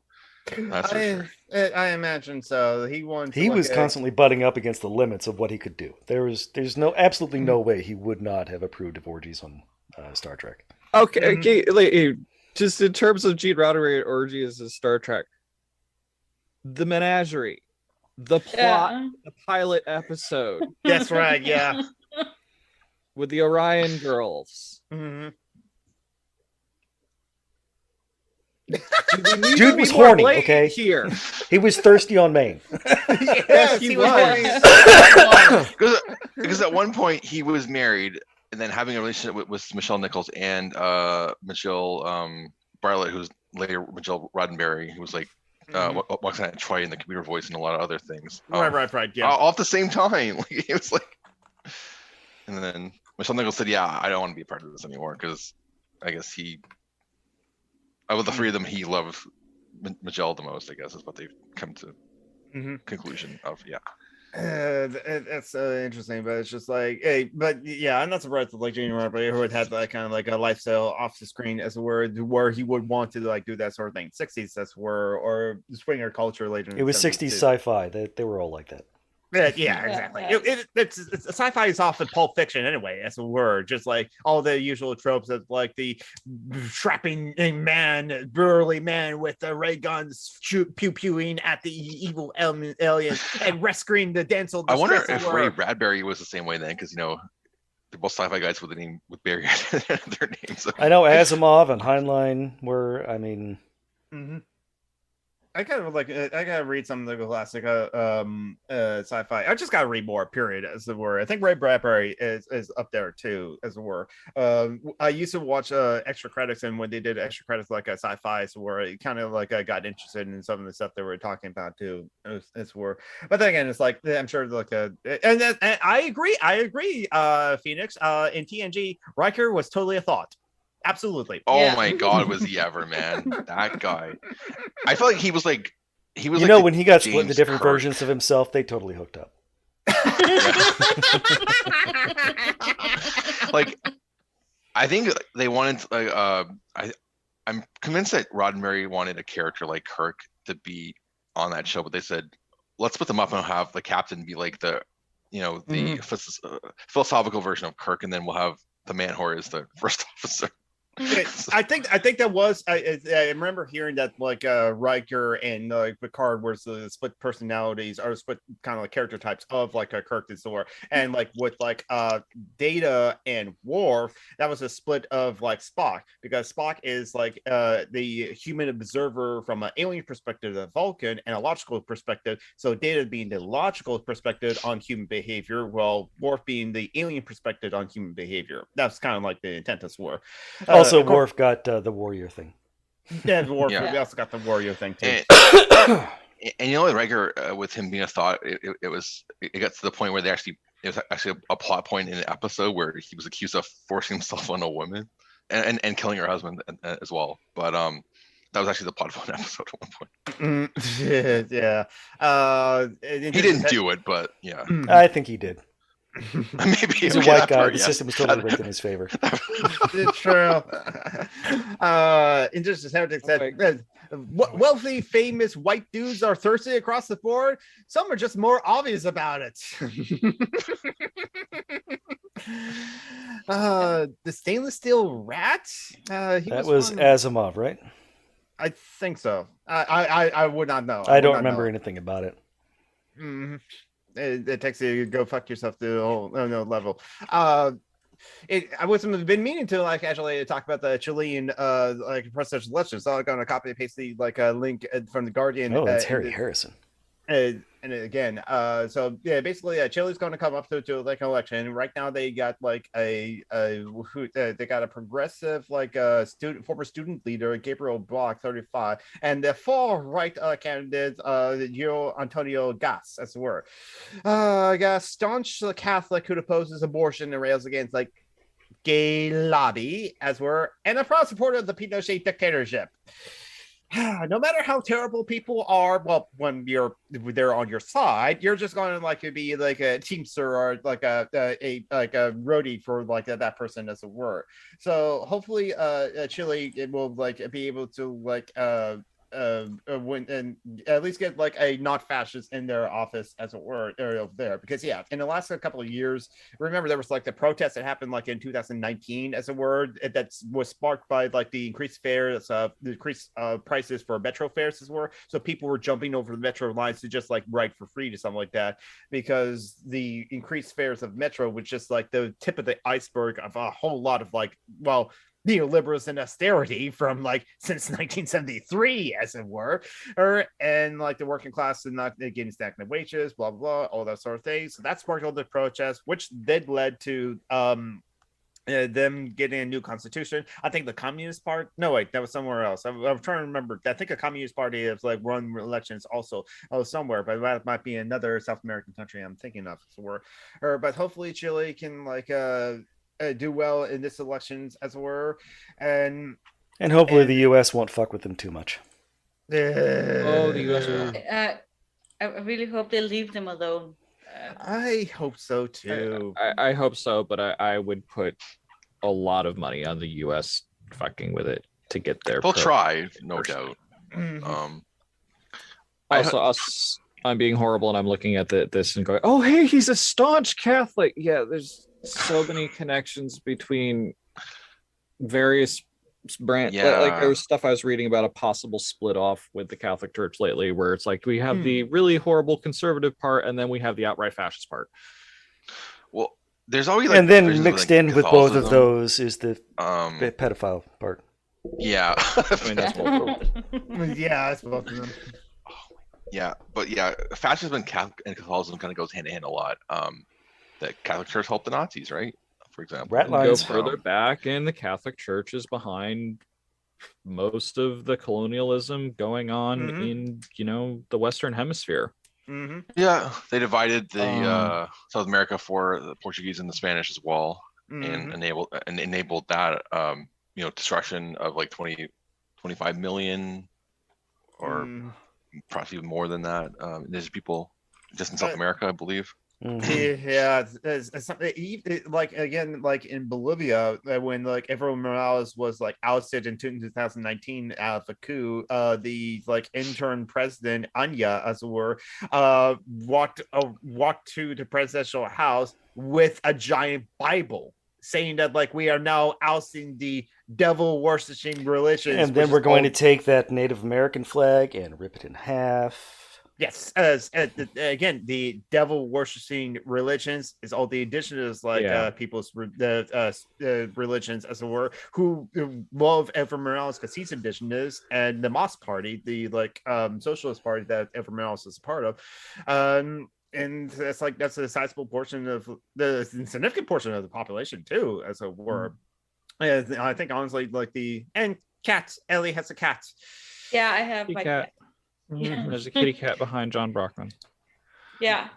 And to bring up something our friend Joey likes to bring up regularly, the Discovery Doctrine. Yes, was a Catholic thing. Yes, it was. Done by a papal decree, which was used to justify the colonization of the Western Hemisphere and the genocide of everybody. Yeah. I was gonna say like thousands of different cultures. Yep, thousands of different cultures. It's like the total up to like estimated to be like 100 million indigenous folks, I think, just in America. I think the lower limit is 40. I believe the upper limit is like 150 to 200 million people in the Americas. Because it's like you have to like get the records of that sort of thing too. But it's like and this is why a lot of indigenous people in like Central and South America also don't have fond love for the missionaries there.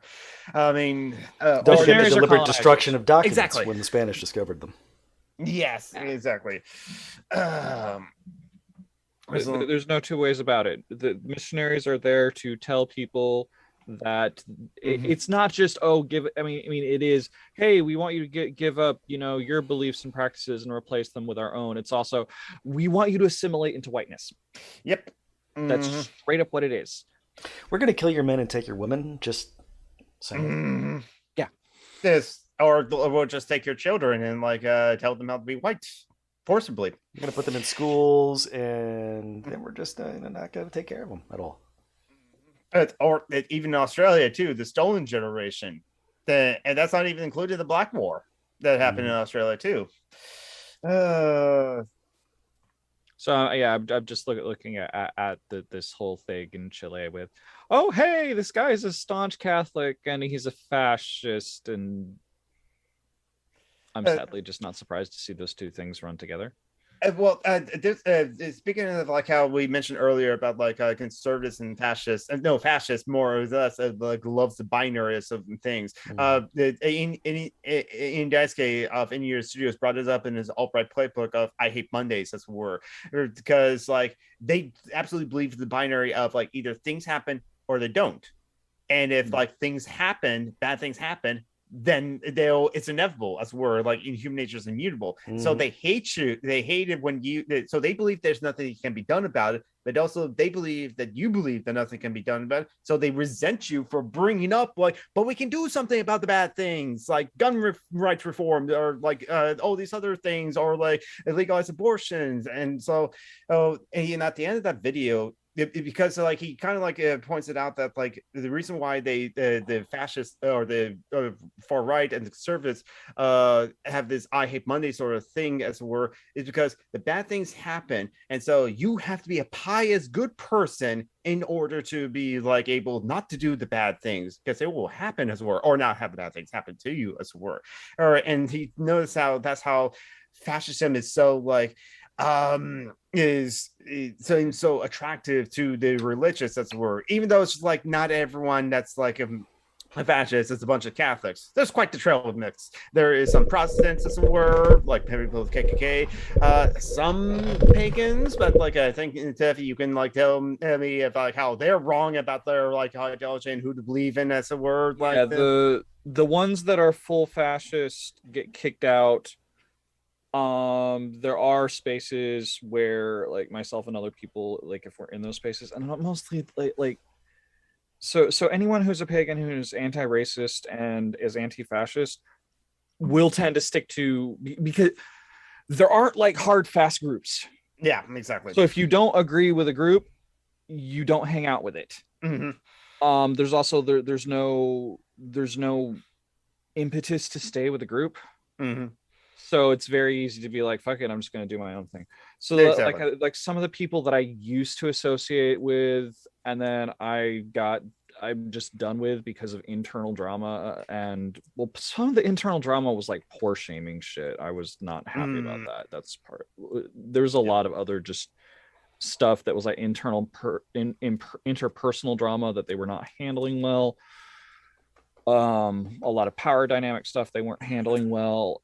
And like stuff has later come up that it's like, oh, by the way, yeah, sometimes they'll do like they'll say very like the white liberal kind of, it's racist, and they are completely ignorant of the fact of like some of the things that they pull are a bit racist. It's that kind of thing, as opposed to like the full fascists.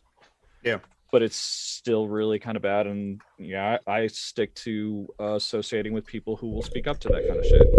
Yeah, because unfortunately, some people think if like someone is like a son of Odin, as were to them, that's like a kind of like a red flag, and it's like, yeah, I'm or like someone who loves that has runes in their profile pics or something like that. I'm more just like I'm gonna like look check the other info surrounding it. Exactly, that's the word, because like. But like as Limp also mentions of like fascist new atheists. Yes, Richard Spencer. Yep. It's atheist though, but like as sometimes they're the kind of like secular atheists or a Christian atheist. It's not no. It's just like Judeo-Christian. Like, they're very big on Judeo-Christian. Basically, it's like I don't believe in God, but there's God. It must be Jehovah, and that sort of thing. Where there are Christians that like practice their I'm not a Christian, but Christianity is good. Islam is evil. Exactly. And of course the Jew is the international Jew. We got to kill the international Jew. It comes down to what they're saying is that they're white supremacists. Exactly. Ellie, you were about to say? My dad is a racist and sort of bordering on fascist sometimes. So he says something fucked up every 5 minutes, but I once had an argument with him about. He said, "Oh, but Muslims are going to ban church bells," and I was like, "Why? No, they're not. They're not trying to ban church bells because most Muslims actually like Christians, and they don't mind the Christians have their churches. They just want to have their churches too." Yes. And it's like, and I tried to tell him sometimes it's actually atheists who are trying to ban church bells. Yeah. So it's like, but my dad said, "Oh, but I'm an atheist and I don't believe that." And I was like, "Yeah, but Dad, you don't know anything. You're not the only one." You just proved that like atheism is not a monolith. That's like any kind of ism is not really a monolith. Socialists are not monoliths. Feminists are not monoliths. But it was just such a weird argument to have. I'm kind of glad he can't hear anything anymore because we don't have any arguments because we can't. I'm sorry. That's a bit fucked up, but it's like. But it's like we don't speak like that anymore, and that is it's better now than it has been because he doesn't say things like that anymore. That does kind of remind me of like so in my county, King County, outdoor events that are 500 or people or more, or like indoor places like movie theaters and restaurants and bars and something like that, they are going to ask for your to see proof of vaccination before you enter into the place. That's the word. King County is requiring that. And so if you do not have proof of vaccination, you can't come in. That's why my younger brother is not allowed to the restaurants on Friday night. When we celebrate, no, yesterday. It was actually yesterday when we were celebrating my oldest brother's birthday. He's now 42. So yes, the geekiest number there is. Answering life, the universe, and everything. Yeah, that's happening here too, where people, well, I mean, the governments are different provinces are making people show proof of vaccination and whatnot. But I read an article yesterday, and it was on CBC about what's happening in Ontario, that they should use like a QR code system, so it's because it's hard to fake, but they don't want to do it because people are faking their way into like, you know, gatherings of like Trump Maple Leaf games and other things like that, big gatherings, concerts of like upwards of 25,000 people in the case of like that hockey arena. So it's kind of bad that they want to spend the extra money just to, you know, make it more secure. And you know, because most people are vaccinated, you know, up here. I haven't checked the numbers in a while, but it was like hovering around like 8% fully, I think now. So it's just dumb. They won't spend the money. They've already spent a lot of money in the pandemic anyway, so why not, you know, a little bit more. It is. Now again, that's only King County, which is the county that has like Seattle and like other like a larger metropolitan area, but Pierce County that has Tacoma and is also the metropolitan area too, doesn't have such rulings, and it's up to, of course, the various different counties to like put down the restrictions. There's still there's also like a countywide mask mandate that's like everyone must wear masks, as it were, except if they're directly like eating, as it were, in like bars, restaurants, and like movie theaters. So it's kind of like, hey, so yes, my younger brother can't go out to see like movies or to restaurants until he gets vaccinated, which he has no current plans to doing so. And he was asked by my father back in May to please get vaccinated. What's his like, what does he tell you right now about how he feels about that? I'm gonna guess he's not happy, probably, but you know. He doesn't look happy when he gets denied entrance into a movie theater, and he has no current plans, and I think it's really just ideologically, politically. I just don't know who exactly he listens to, but considering that like during the I have to listen to this podcast. I don't know if you've ever heard of it. His name is Joe Rogan. It could be Joe Rogan. He had listened to Sark on a Cop before. But like this is how bad it is. In December, remember that like like my coworker said, "Hey Jonathan, have you heard this ridiculous like speech that Donald Trump has got?" I wonder if my younger brother retweeted it. He did tweet out the most important speech in American history, that 45 rambling speech that Donald Trump gave in like December about the election sort of thing. And he has retweeted Project Veritas. My mom gets mail from Project Veritas. Yes. So again, I feel sorry for both of you. I live in South Carolina. I'm surrounded by this shit. This is my only family member that is far right. Again, my other family members are, at least if they're conservative, like my dad, they're not Republican conservative or fascist conservative. He didn't vote for Trump. My dad did not vote for Trump. That's for sure. My mom did. I don't think my dad did. I really doubt my mom did too. I really doubt my mom voted for Trump. I don't know who she voted for, but like she doesn't like thought politics. As word, not left leaning, but like not terrible. Again, she accepts me, so that's good enough for me. My oldest brother's a liberal. My older sibling, agender and demisexual, and his partner is also queer as fuck too. They're both leftists, so that's cool. Leftists or liberals? No, leftists, as an anti-capitalist. Yeah, because I was going to ask you, because like, you know, there's the American context, and people think that they're left, and yeah. Oh God! If Jonathan says somebody's leftist, yeah, I kind of thought so because he would know. But I mean, it's like that's why I think that's why John asked. I think because he wasn't sure. I wasn't. Yeah. No, I was being sort of facetious. I know, Jonathan. Oh, okay. John, great cover there. You really need some more parties to vote for in your country. Maybe not as many as we have, but just the ones that don't like suck, because like the the bigger third parties in America are just a total joke, right? The Green Party, which is just a big grift, and then the Libertarian Party, which is right wing people don't want to pay their taxes, you know. Yeah, or go by driver's license as a. But you know, there is the People's Party, right? Or that which is the big grift too, but.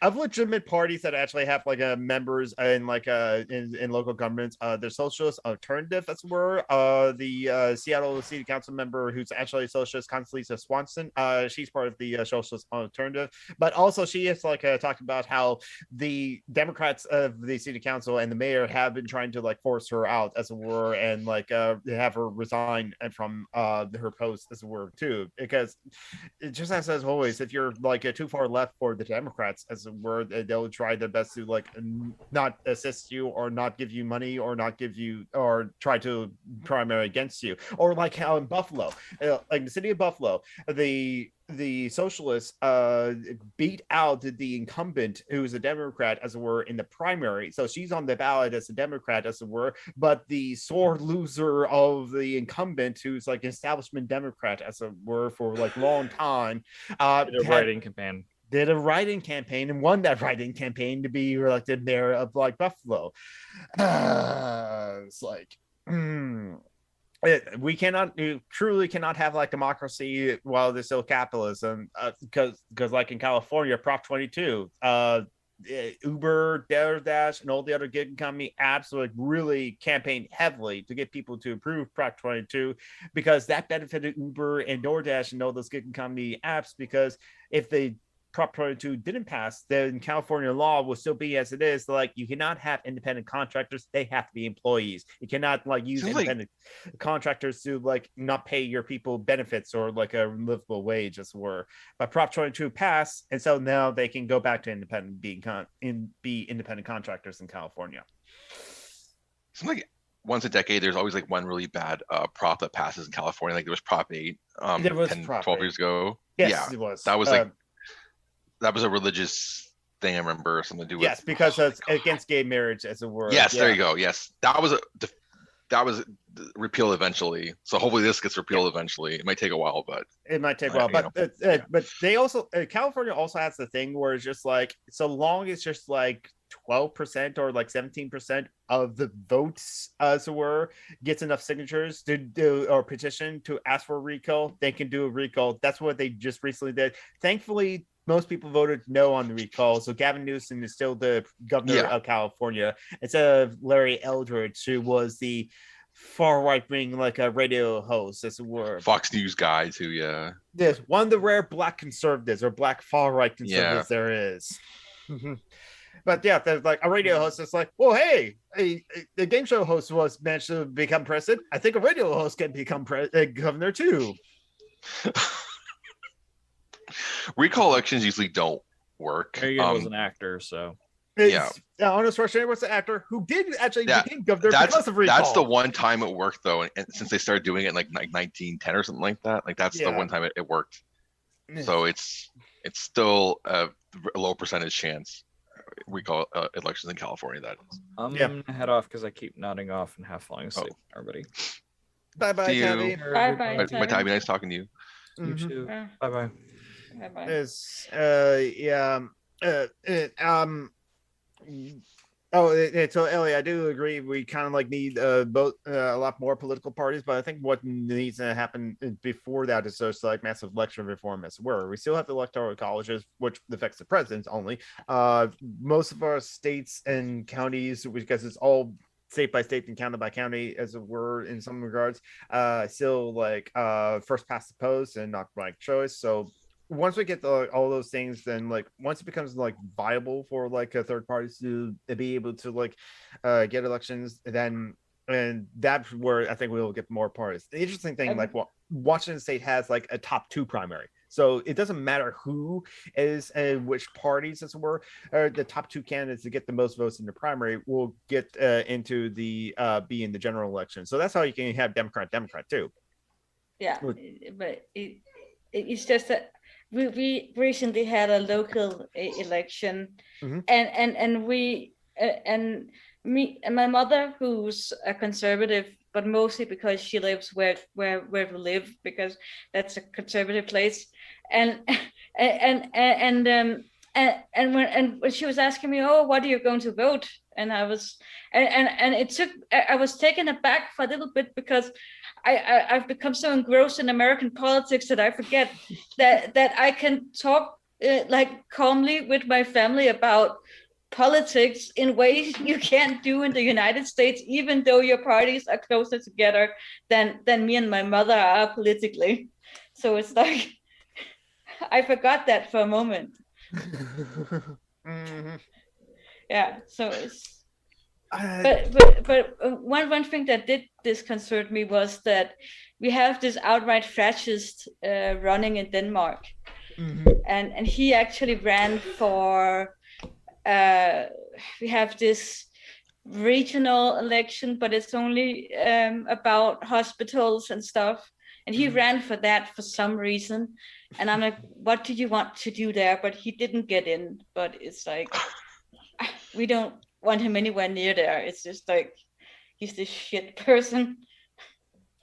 Mm-hmm. He also ran for a general election a couple of years ago, but he didn't get in either.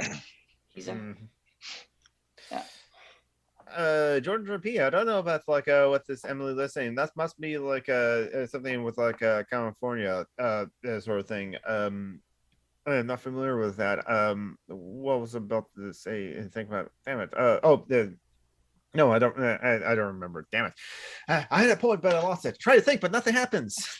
And yes, because I think at points in American history, there happened like more than two like viable parties. But I think the problem was usually like one of them was, the third one was like dying, so the other one was coming along to replace it, kind of, because like the Whig, the Federalists, and then the Republican at one point, I think. Yeah. And the Whig Party was kind of dying, but there were three major parties at one point, different times, but they kind of when it was coming along, it was very short amount of time, I think, not very long. But and I think so. That's what like remember I pointed out Mithra saying the whole political the U.S.'s political system is like messed up, and judicial appointments shouldn't be political. And so like the judge that like presided over Kyle Rittenhouse's case, as it were, it's like that was hiding like the white robes underneath, like it's like judge robes, as were. He's not going to be in Wisconsin. People vote for the judges. A lot of places vote for the judges. We vote for judges. Often there's only like one person. They vote for their prosecutors too, don't they? Like that. We do. That's vote a big, for, we do vote for prosecutors, and usually they go unopposed. Or there's only like one person, as it were, and so one in Washington State, someone wrote in their dog as like a candidate, as it were, to at least have someone else to be running against the like incumbent prosecutor, public attorney, as it were. And judges have like in Wisconsin, judges have 6 years terms, and that judge that presided over the Rittenhouse case is not up for re-election until like 2026. We've never really had prominent third parties in the U.S. It's not possible, really, mathematically. First past the post means 50% and one more, which means that you end up with two parties, each one of which sets itself up for 50%, and then they fight over that last vote. Yeah, because if you get more than that, then you've wasted time and money. So I always like wonder, like, because you have countries like I guess, for example, I'll use Canada and the UK that have like first past the post systems, but have multiple parties, right? What's the difference? I think part of it might be the lack of strong central executive like we have here in the US. Maybe could be too, because we don't vote for the Queen because she kind of just sits there, but the focus on because really in our system, in the British system, it's just the House of Commons that is like the power center, at least the elected one anyway, because the Senates have and the House of Lords have their powers and stuff like that, but they're appointed up there and all that, and then the judges are all appointed and the prosecutors are hired and whatnot. So a lot of the power just resides with the House of Commons, and the prime ministers of those two countries have a lot of power invested inside of them. They appoint all the judges, all the senators, all the at least the upper judges anyway.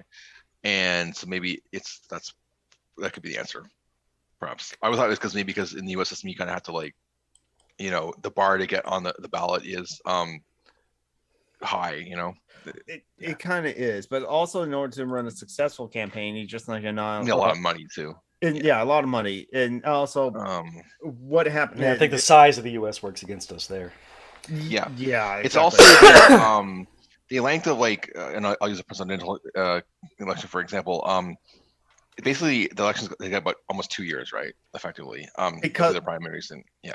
Well, the primaries. Well, the thing is, like, each of the parties are their own independent, like, corporations or organizations, essentially. So they have their own rules of how they run their primaries too, which is how you also get like the pledge delegates, and then you even sometimes the coin flips, and then there's super delegates, and then it's like even though like if each state votes on the primaries too at some point, then it comes to the Democratic National Convention or Republican National Convention. And then it's like up to the delegates then the push over the size. And again, it's a little different between the Republicans and Democrats, as it were, where you can have like coin flips between some people to decide like which delegate goes like where, and super delegates outweigh like the delegates, as it were. And of course, also like how each state runs things as they used to do. Some of us still have caucuses, and how that is run as well. As you those are. shows, right? Yeah. Do you have to like show up to the caucus place at like 6 p.m. on like a weekday night, as it were, because it's still on weekday nights, and so it's really like not capable for people who have to work for a living in order to do so. You have to like stand in the room, but if your candidate does not get like enough people standing in this center enough points, then like the other people's camps can like try to sway you over to the other side. Biden's not getting enough people, come over to like the Pete Buttigieg side. Hey, Elizabeth Warren is not getting enough like people, come over to Bernie Sanders' side. And so you have to be subjugated to peer pressure to pick someone at a certain point if your guy did not, or person did not get enough votes, and then it goes off, and then they pick a winner. That's where. How is that democracy? I don't know. Most other states, they just do the basic primary. It's just like voting. That's all and that sort of thing. And the states can also decide when they're having those sort of thing too. But another thing which makes the presidential elections feels like 2 years long is that like the candidates themselves will announce their candidacy like in March of like 2019 or something like that. And they have to start that because they have to start fundraising, because they still have to put up their own money to like raise their campaign and pay their staffers of their campaign too. So it takes a lot of, just on a presidential race, it takes millions and millions and millions of dollars to like run a campaign. And incumbency is such a powerful force in American politics too. Something I know is it's like 95% like incumbency, maybe it's even higher than that. Something ridiculous. Yeah. Yes. You're right, David Scott. The U.S. system is constructed like clear biases to property owners. That was from the beginning. It was deliberate. The founding. You had to have property just to vote, and yes, you have to be rich to run. You have to be more rich to run for higher office, and and then the original conception was that you didn't even get to vote for the Senate. The state legislatures chose the Senate. And then like the House of Lords. A college of electors would get together and confer among themselves, stroke their long beards, and decide who would get to be president. And then the president and the legislature get to choose who's going to be the judges. So it's the elites choosing the super elites, choosing the uber elites, choosing the maximally elites. I mean, it's intended to be a far right-wing system by design.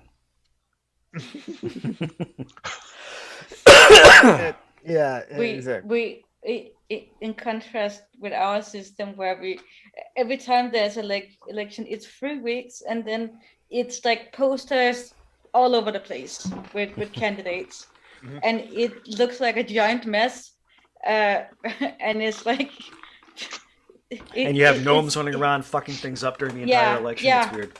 Yes. They come out for elections, and they switch around slogans for the candidates, and they totally rub their butts all over the posters. I mean, and draw little glasses on the people that they don't like. That's really awesome. You know, I know you couldn't be trusted. It's just that definitely wasn't me, but that's kind of how the elections are here. They last like usually around 4 weeks. Sometimes they're longer than that. Maybe I think 6 is the longest it's ever been. But yeah, it's just like the rainbow of signs and people's faces, and then it's over. And then 4 to 5 years later, it happens again. The national ones, anyway. Yeah. Right. But then, yeah, so it's like every 4 years is presidential, but every 2 years, well, every year there's always elections. Like on some off years, like sometimes your cities will have like mayor elections because those are every 5 years. The governors are not elected each and every year as on the same time because states do their own things. It's like Virginia and New Jersey just had their elections for the governors. And so there's like election overload, like information Pretty much. overload, but yeah, people's attention can't handle it, Yes. There's always local elections each year too of some different things because again, judges have 6 years in certain places, and like each the county executives is where they have like, and so yes, even like international dog catcher, something like that, there are positions that are being hired. There are people for like sewage and treatment and water treatment and our port of Seattle. Yeah, I know. And there's a lot of but like also for like Congress people, as it were, House of Representatives, even when they get elected, as it were, then there's a lot of their staffers, day one, are on the phones raising money, going for donations for campaigns because they're always running in the House. In the Senate, yes, they run for 2 years. How do they ever get every 6 anything years. done? It's like, I don't know how like it functioned. I mean, it's complete dysfunctional now, but in the past it worked better, right? But how did it, I don't know how better it worked. They seem to In work the past, better it worked for white people. Yes, it was. I mean, worked on government agreement. The president could get his shit passed, right? But now it's like they can't even get in, Biden barely got his well, yeah, down. Nixon definitely broke the system. Well, also I think what's like part of the problem with the Democrats or like Democratic like senators, as it were, from listening to them on the last Deconstructed podcast, is that like the Democratic senators still want to like play by the rules they used to play by, like the norms of like a Senate like operations, as it were, from the past. The thing is, like, those norms no longer work, as it were. Or some people like hated like Bernie Sanders saying, no, let's have a vote right now on the $15 like minimum wage sort of thing right now, because it break with convention. That was some of the things that we're so upset about. It break with convention. We don't usually do this sort of thing. So they were forced to have to like vote for on the $15 minimum wage. It was part of the great bigger package. Then if they get accused for voting for a $15 minimum wage for some reason or something like that, then they said, hey, I voted on parts of big package, so that's why I voted for it, as it were. But you also saw how like some people they had to be shown that like, no, I'm actually against this, as it were, instead if it was part of like a bigger package. And so there's a lot of things that like it's a problem with this whole system, because Nixon broke the system, and the Republicans realized like, they can just they can stonewall anything, and then nothing can get done, and that still works for the Republicans then, because look at the because they gerrymandered it, so bad in every place that they can keep their seats with such low percentage of the vote, and what I think, geez, I forgot what state that they were talking about this on the Majority Report the other day. They were talking about like how maybe it's in Wisconsin, you can get the Republicans, the Democrats can get like 30 or 55% of the vote when you get like 35% of the seats or whatever. It's like there's a deficit there. And I remember in college I had a conversation with a discussion with one of my professors in the class, and he was talking about how at one point we had like we had counties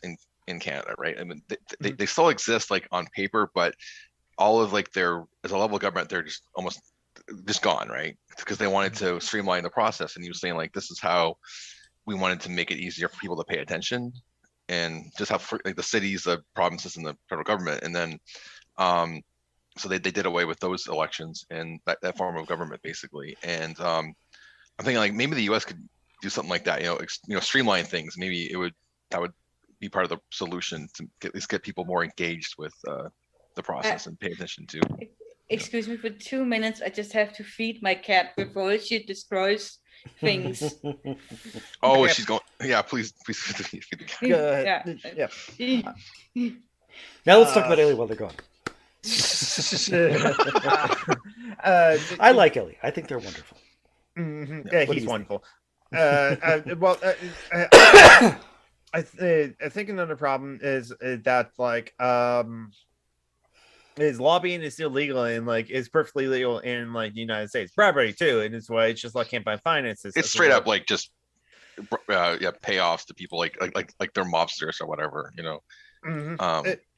The food was literally sitting on the table, and she didn't take it herself. She just wanted the attention. Yeah. Yeah, I agree. In Arkham, the Rittenhouse verdict was like disappointing, but like not surprising in this shitty country. Mhm. Yeah. The prosecutor tried to make it look like he was trying really hard. I don't think he tried very hard. Mm-hmm. Didn't he like also like blame violent video games on like for Kyle Rittenhouse case? Oh, probably. I mean, that's a constant refrain for a lot of people that don't like games, but yeah, don't blame anything else but the gun violence itself or the guns. They think. I think I hear your babby in the background there, Tim. Yeah, she's makes a lot more sounds now than she used to. She's not crying. She's just that vocalization. She's almost 4 months old now, so she's kind of getting more towards the speaking. Phase soon, hopefully. I mean, my nephew, who's like he's a liberal. He's about a year older than she is, and he already speaks and walks too. So I'm hoping we're going on the same lines, but you never know. Every baby's different, so. No, babies are all the same. They're all absolutely identical. Just little shit sausages. Yeah. Okay, just one bit of like news. Apparently, there was like a anti-COVID-19 like a lockdown protest in all over Europe. Yeah.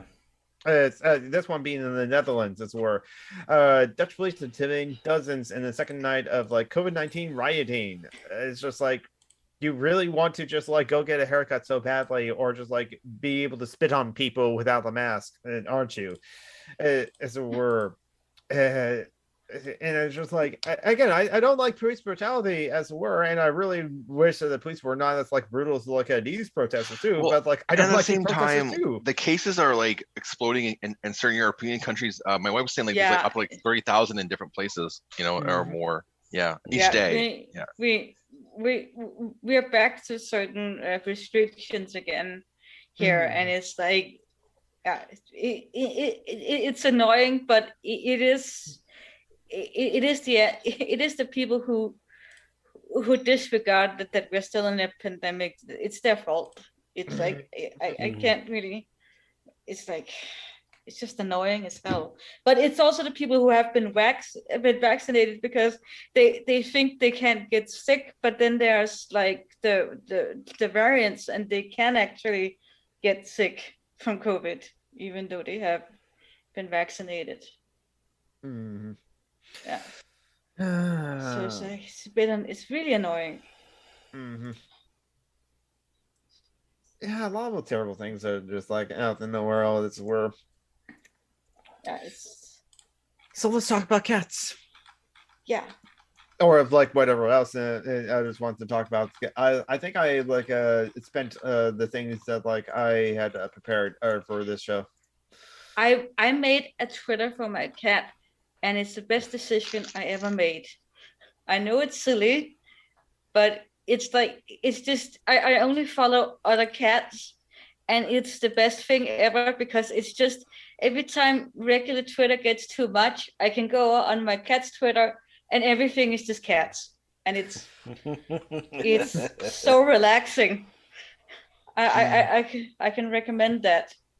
It's always nice to see people do something constructive with Twitter, because I feel like people just use it to be negative and like rip on people, and Okay, if you're gonna attack me, you're not allowed on the stream anymore. Yeah, I mean, that's the problem with like all these kind of like things. Any sort of like thing that like uses analytics though, because like what spreads more virulently is like outrage, as it were. So social media is like always do the outrage thing. And then again, Facebook is absolutely terrible because they assisted like terrible dictators to be able to go into like be elected into like office, as it were, around the country.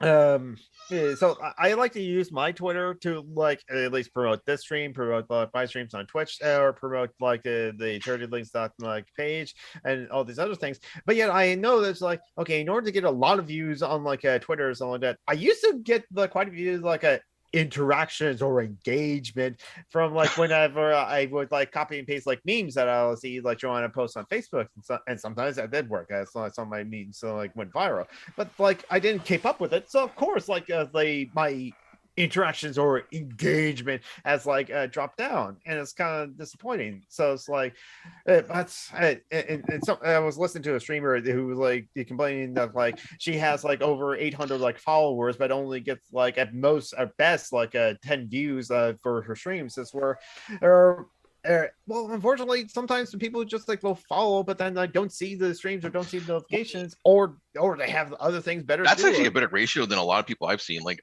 there's this female streamer that I'm friends with. I watch on YouTube who has like 3,000 subs, and she gets like maybe like 10 or 15 people. So it's kind of that's a better ratio than she has, right? But anyway, that's kind of like obsession with the numbers sort of thing that like of course these like social media sites wants us to do. One to increase engagement, one to increase the analytics. They tell you, they show you, they encourage you, and it becomes just like such a race to the bottom to try to like, so the people who are forced by the algorithms on YouTube and all these other things to just like try to like get more engagement, try to be more outrageous and get the hottest hot takes on like this subject right now, which is probably like some of the fascists like get those interesting hot takes on like about this thing and that thing called Rittenhouse, and it's just like and it just creates a whole kind of like fighting, because like the more outrageous you are, the more engagement you get. I have to admit, I have mostly stopped using Facebook now because it's useless. I never see anyone I want to see. I only see commercials and like posts that are weeks old, and it's really annoying. And it's like I don't use it anymore. So yeah, it is. I mean, the Facebook is weird because like every time I refresh Facebook, it keeps showing me the same post. I'm just like, you really want me to interact with this post, don't you?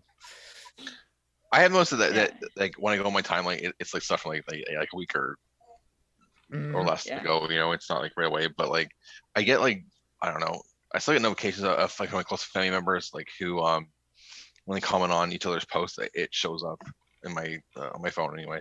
So I still use it to communicate with a lot of like friends I have in like from like my time in Norway and the time in Korea. So I because has the name change taken effect yet? Like, is it called Meta now, or did they? Facebook is still Facebook, but the company is like Meta. Okay, all right. So like it's sort of like Google. Like, it's like Alphabet's like the parent company. Google's like the you know, the main name of the business everybody knows, right? Kind of thing. I think it is. Yeah. Well, the Alphabet owns Google, but that's because it's the shell game to avoid for Alphabet to avoid taxes. That company didn't exist like until I mean like 10 years ago, I think, something like that. It was just basically created to so Google wasn't the parent company anymore, or the main. Yeah, it's a tax scam, basically. Tax avoidance. I think, I think Mike Zuckerberg like is calling his like his company Meta now. It's all because of like rebranding as word, but Facebook is still Facebook, so it's just like okay, it's like the overall business. Companies do that sometimes when they want to get kind of escape like liability or other PR issues. Yeah.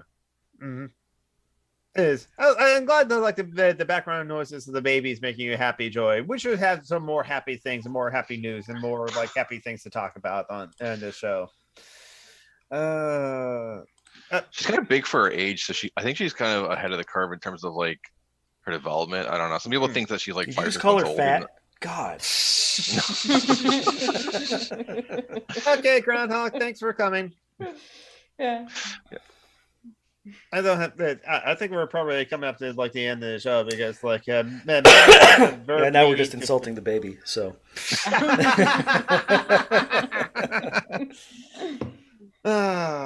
So her name is Irem. I don't know if I ever said it before, but yeah, we gave her an Arabic name. You mentioned you gave her an Arabic name. Yeah, because her mother has an Arabic name too. So I thought it was a good symmetry. So yeah, that's nice. Irem, you said? Yeah, IREM, like that. Okay. People say like IREM, not because they don't know it's in Arabic you say the character I is an E kind of thing. Oh, okay, yeah, Yeah. that makes sense. Okay, so like, if there's no other final thoughts, then I think if it's ready to like close the show, then Yeah. I think we're good. okay. So Yeah, good. I'm gonna need to take the dog for a walk anyway. okay, so yeah, so thank you to Tim and thank you to like Ely to like joining us for this Patreon show. We had to make up for like last week because John Brackman was sick last week. But like, and thank you to all the other patrons, all the other patrons, not patients, patrons. As Mylene, well, they need to be committed. Marty. So yeah. Oh, God. We love our patrons for giving us Anybody money that for those subs to this show should be in a straitjacket right now. So thank you to Mylene, thank you to like Marty, thank you to like Joe, thank you to Tim and to Ellie, to the fuck boys. Can I plug my cat's Twitter, because if you Absolutely. Yeah. it's L Cat of Ram. Ram is part of my last name, so it's I don't know. No, you cannot see this. So L kind of Cat make it out now. of Ram. Okay. Yeah. L Cat or Ram. Okay. Yeah. So it's just I wanted to I probably won't follow you back if you're not a cat, but it's it's to kind of keep it sort of not politics, but there's no politics except for me except for Luna declaring that she supported trans rights the other day because she had to. Of course, it's like, oh, why do you have to be all political? Don't make trans people's lives political. That's easy. Come on. Yeah. Saying trans life should not be decisive. The fact that we have to say trans life is like, so yeah, please go and follow Ellie's cat Twitter. Don't forget like all the links down in the doobly-doo of like Isaiah's YouTube channel, all the other things, charity links page. Oh, L Cat of Ram. Okay, that's good. I'm Summer Geek on Twitter, on YouTube, and on Twitch, and on my YouTube channel. I finally uploaded more videos onto my YouTube channel. So maybe I will stream later today, but I'm not sure what I'm going to do. And John Brockman, you are a part of another podcast, aren't you? Yes, Dungeons and Debacles, D&D podcast. Totally different from this. Heck of a lot of fun. We didn't record yesterday though, because scheduling conflict stuff. Yeah. All right. Thank you for coming, everyone. Thank you for listening and watching. Hydrate, medicate, masturbate. Take care of yourselves. Don't forget to... Self-care is revolutionary, right? Yep, it is.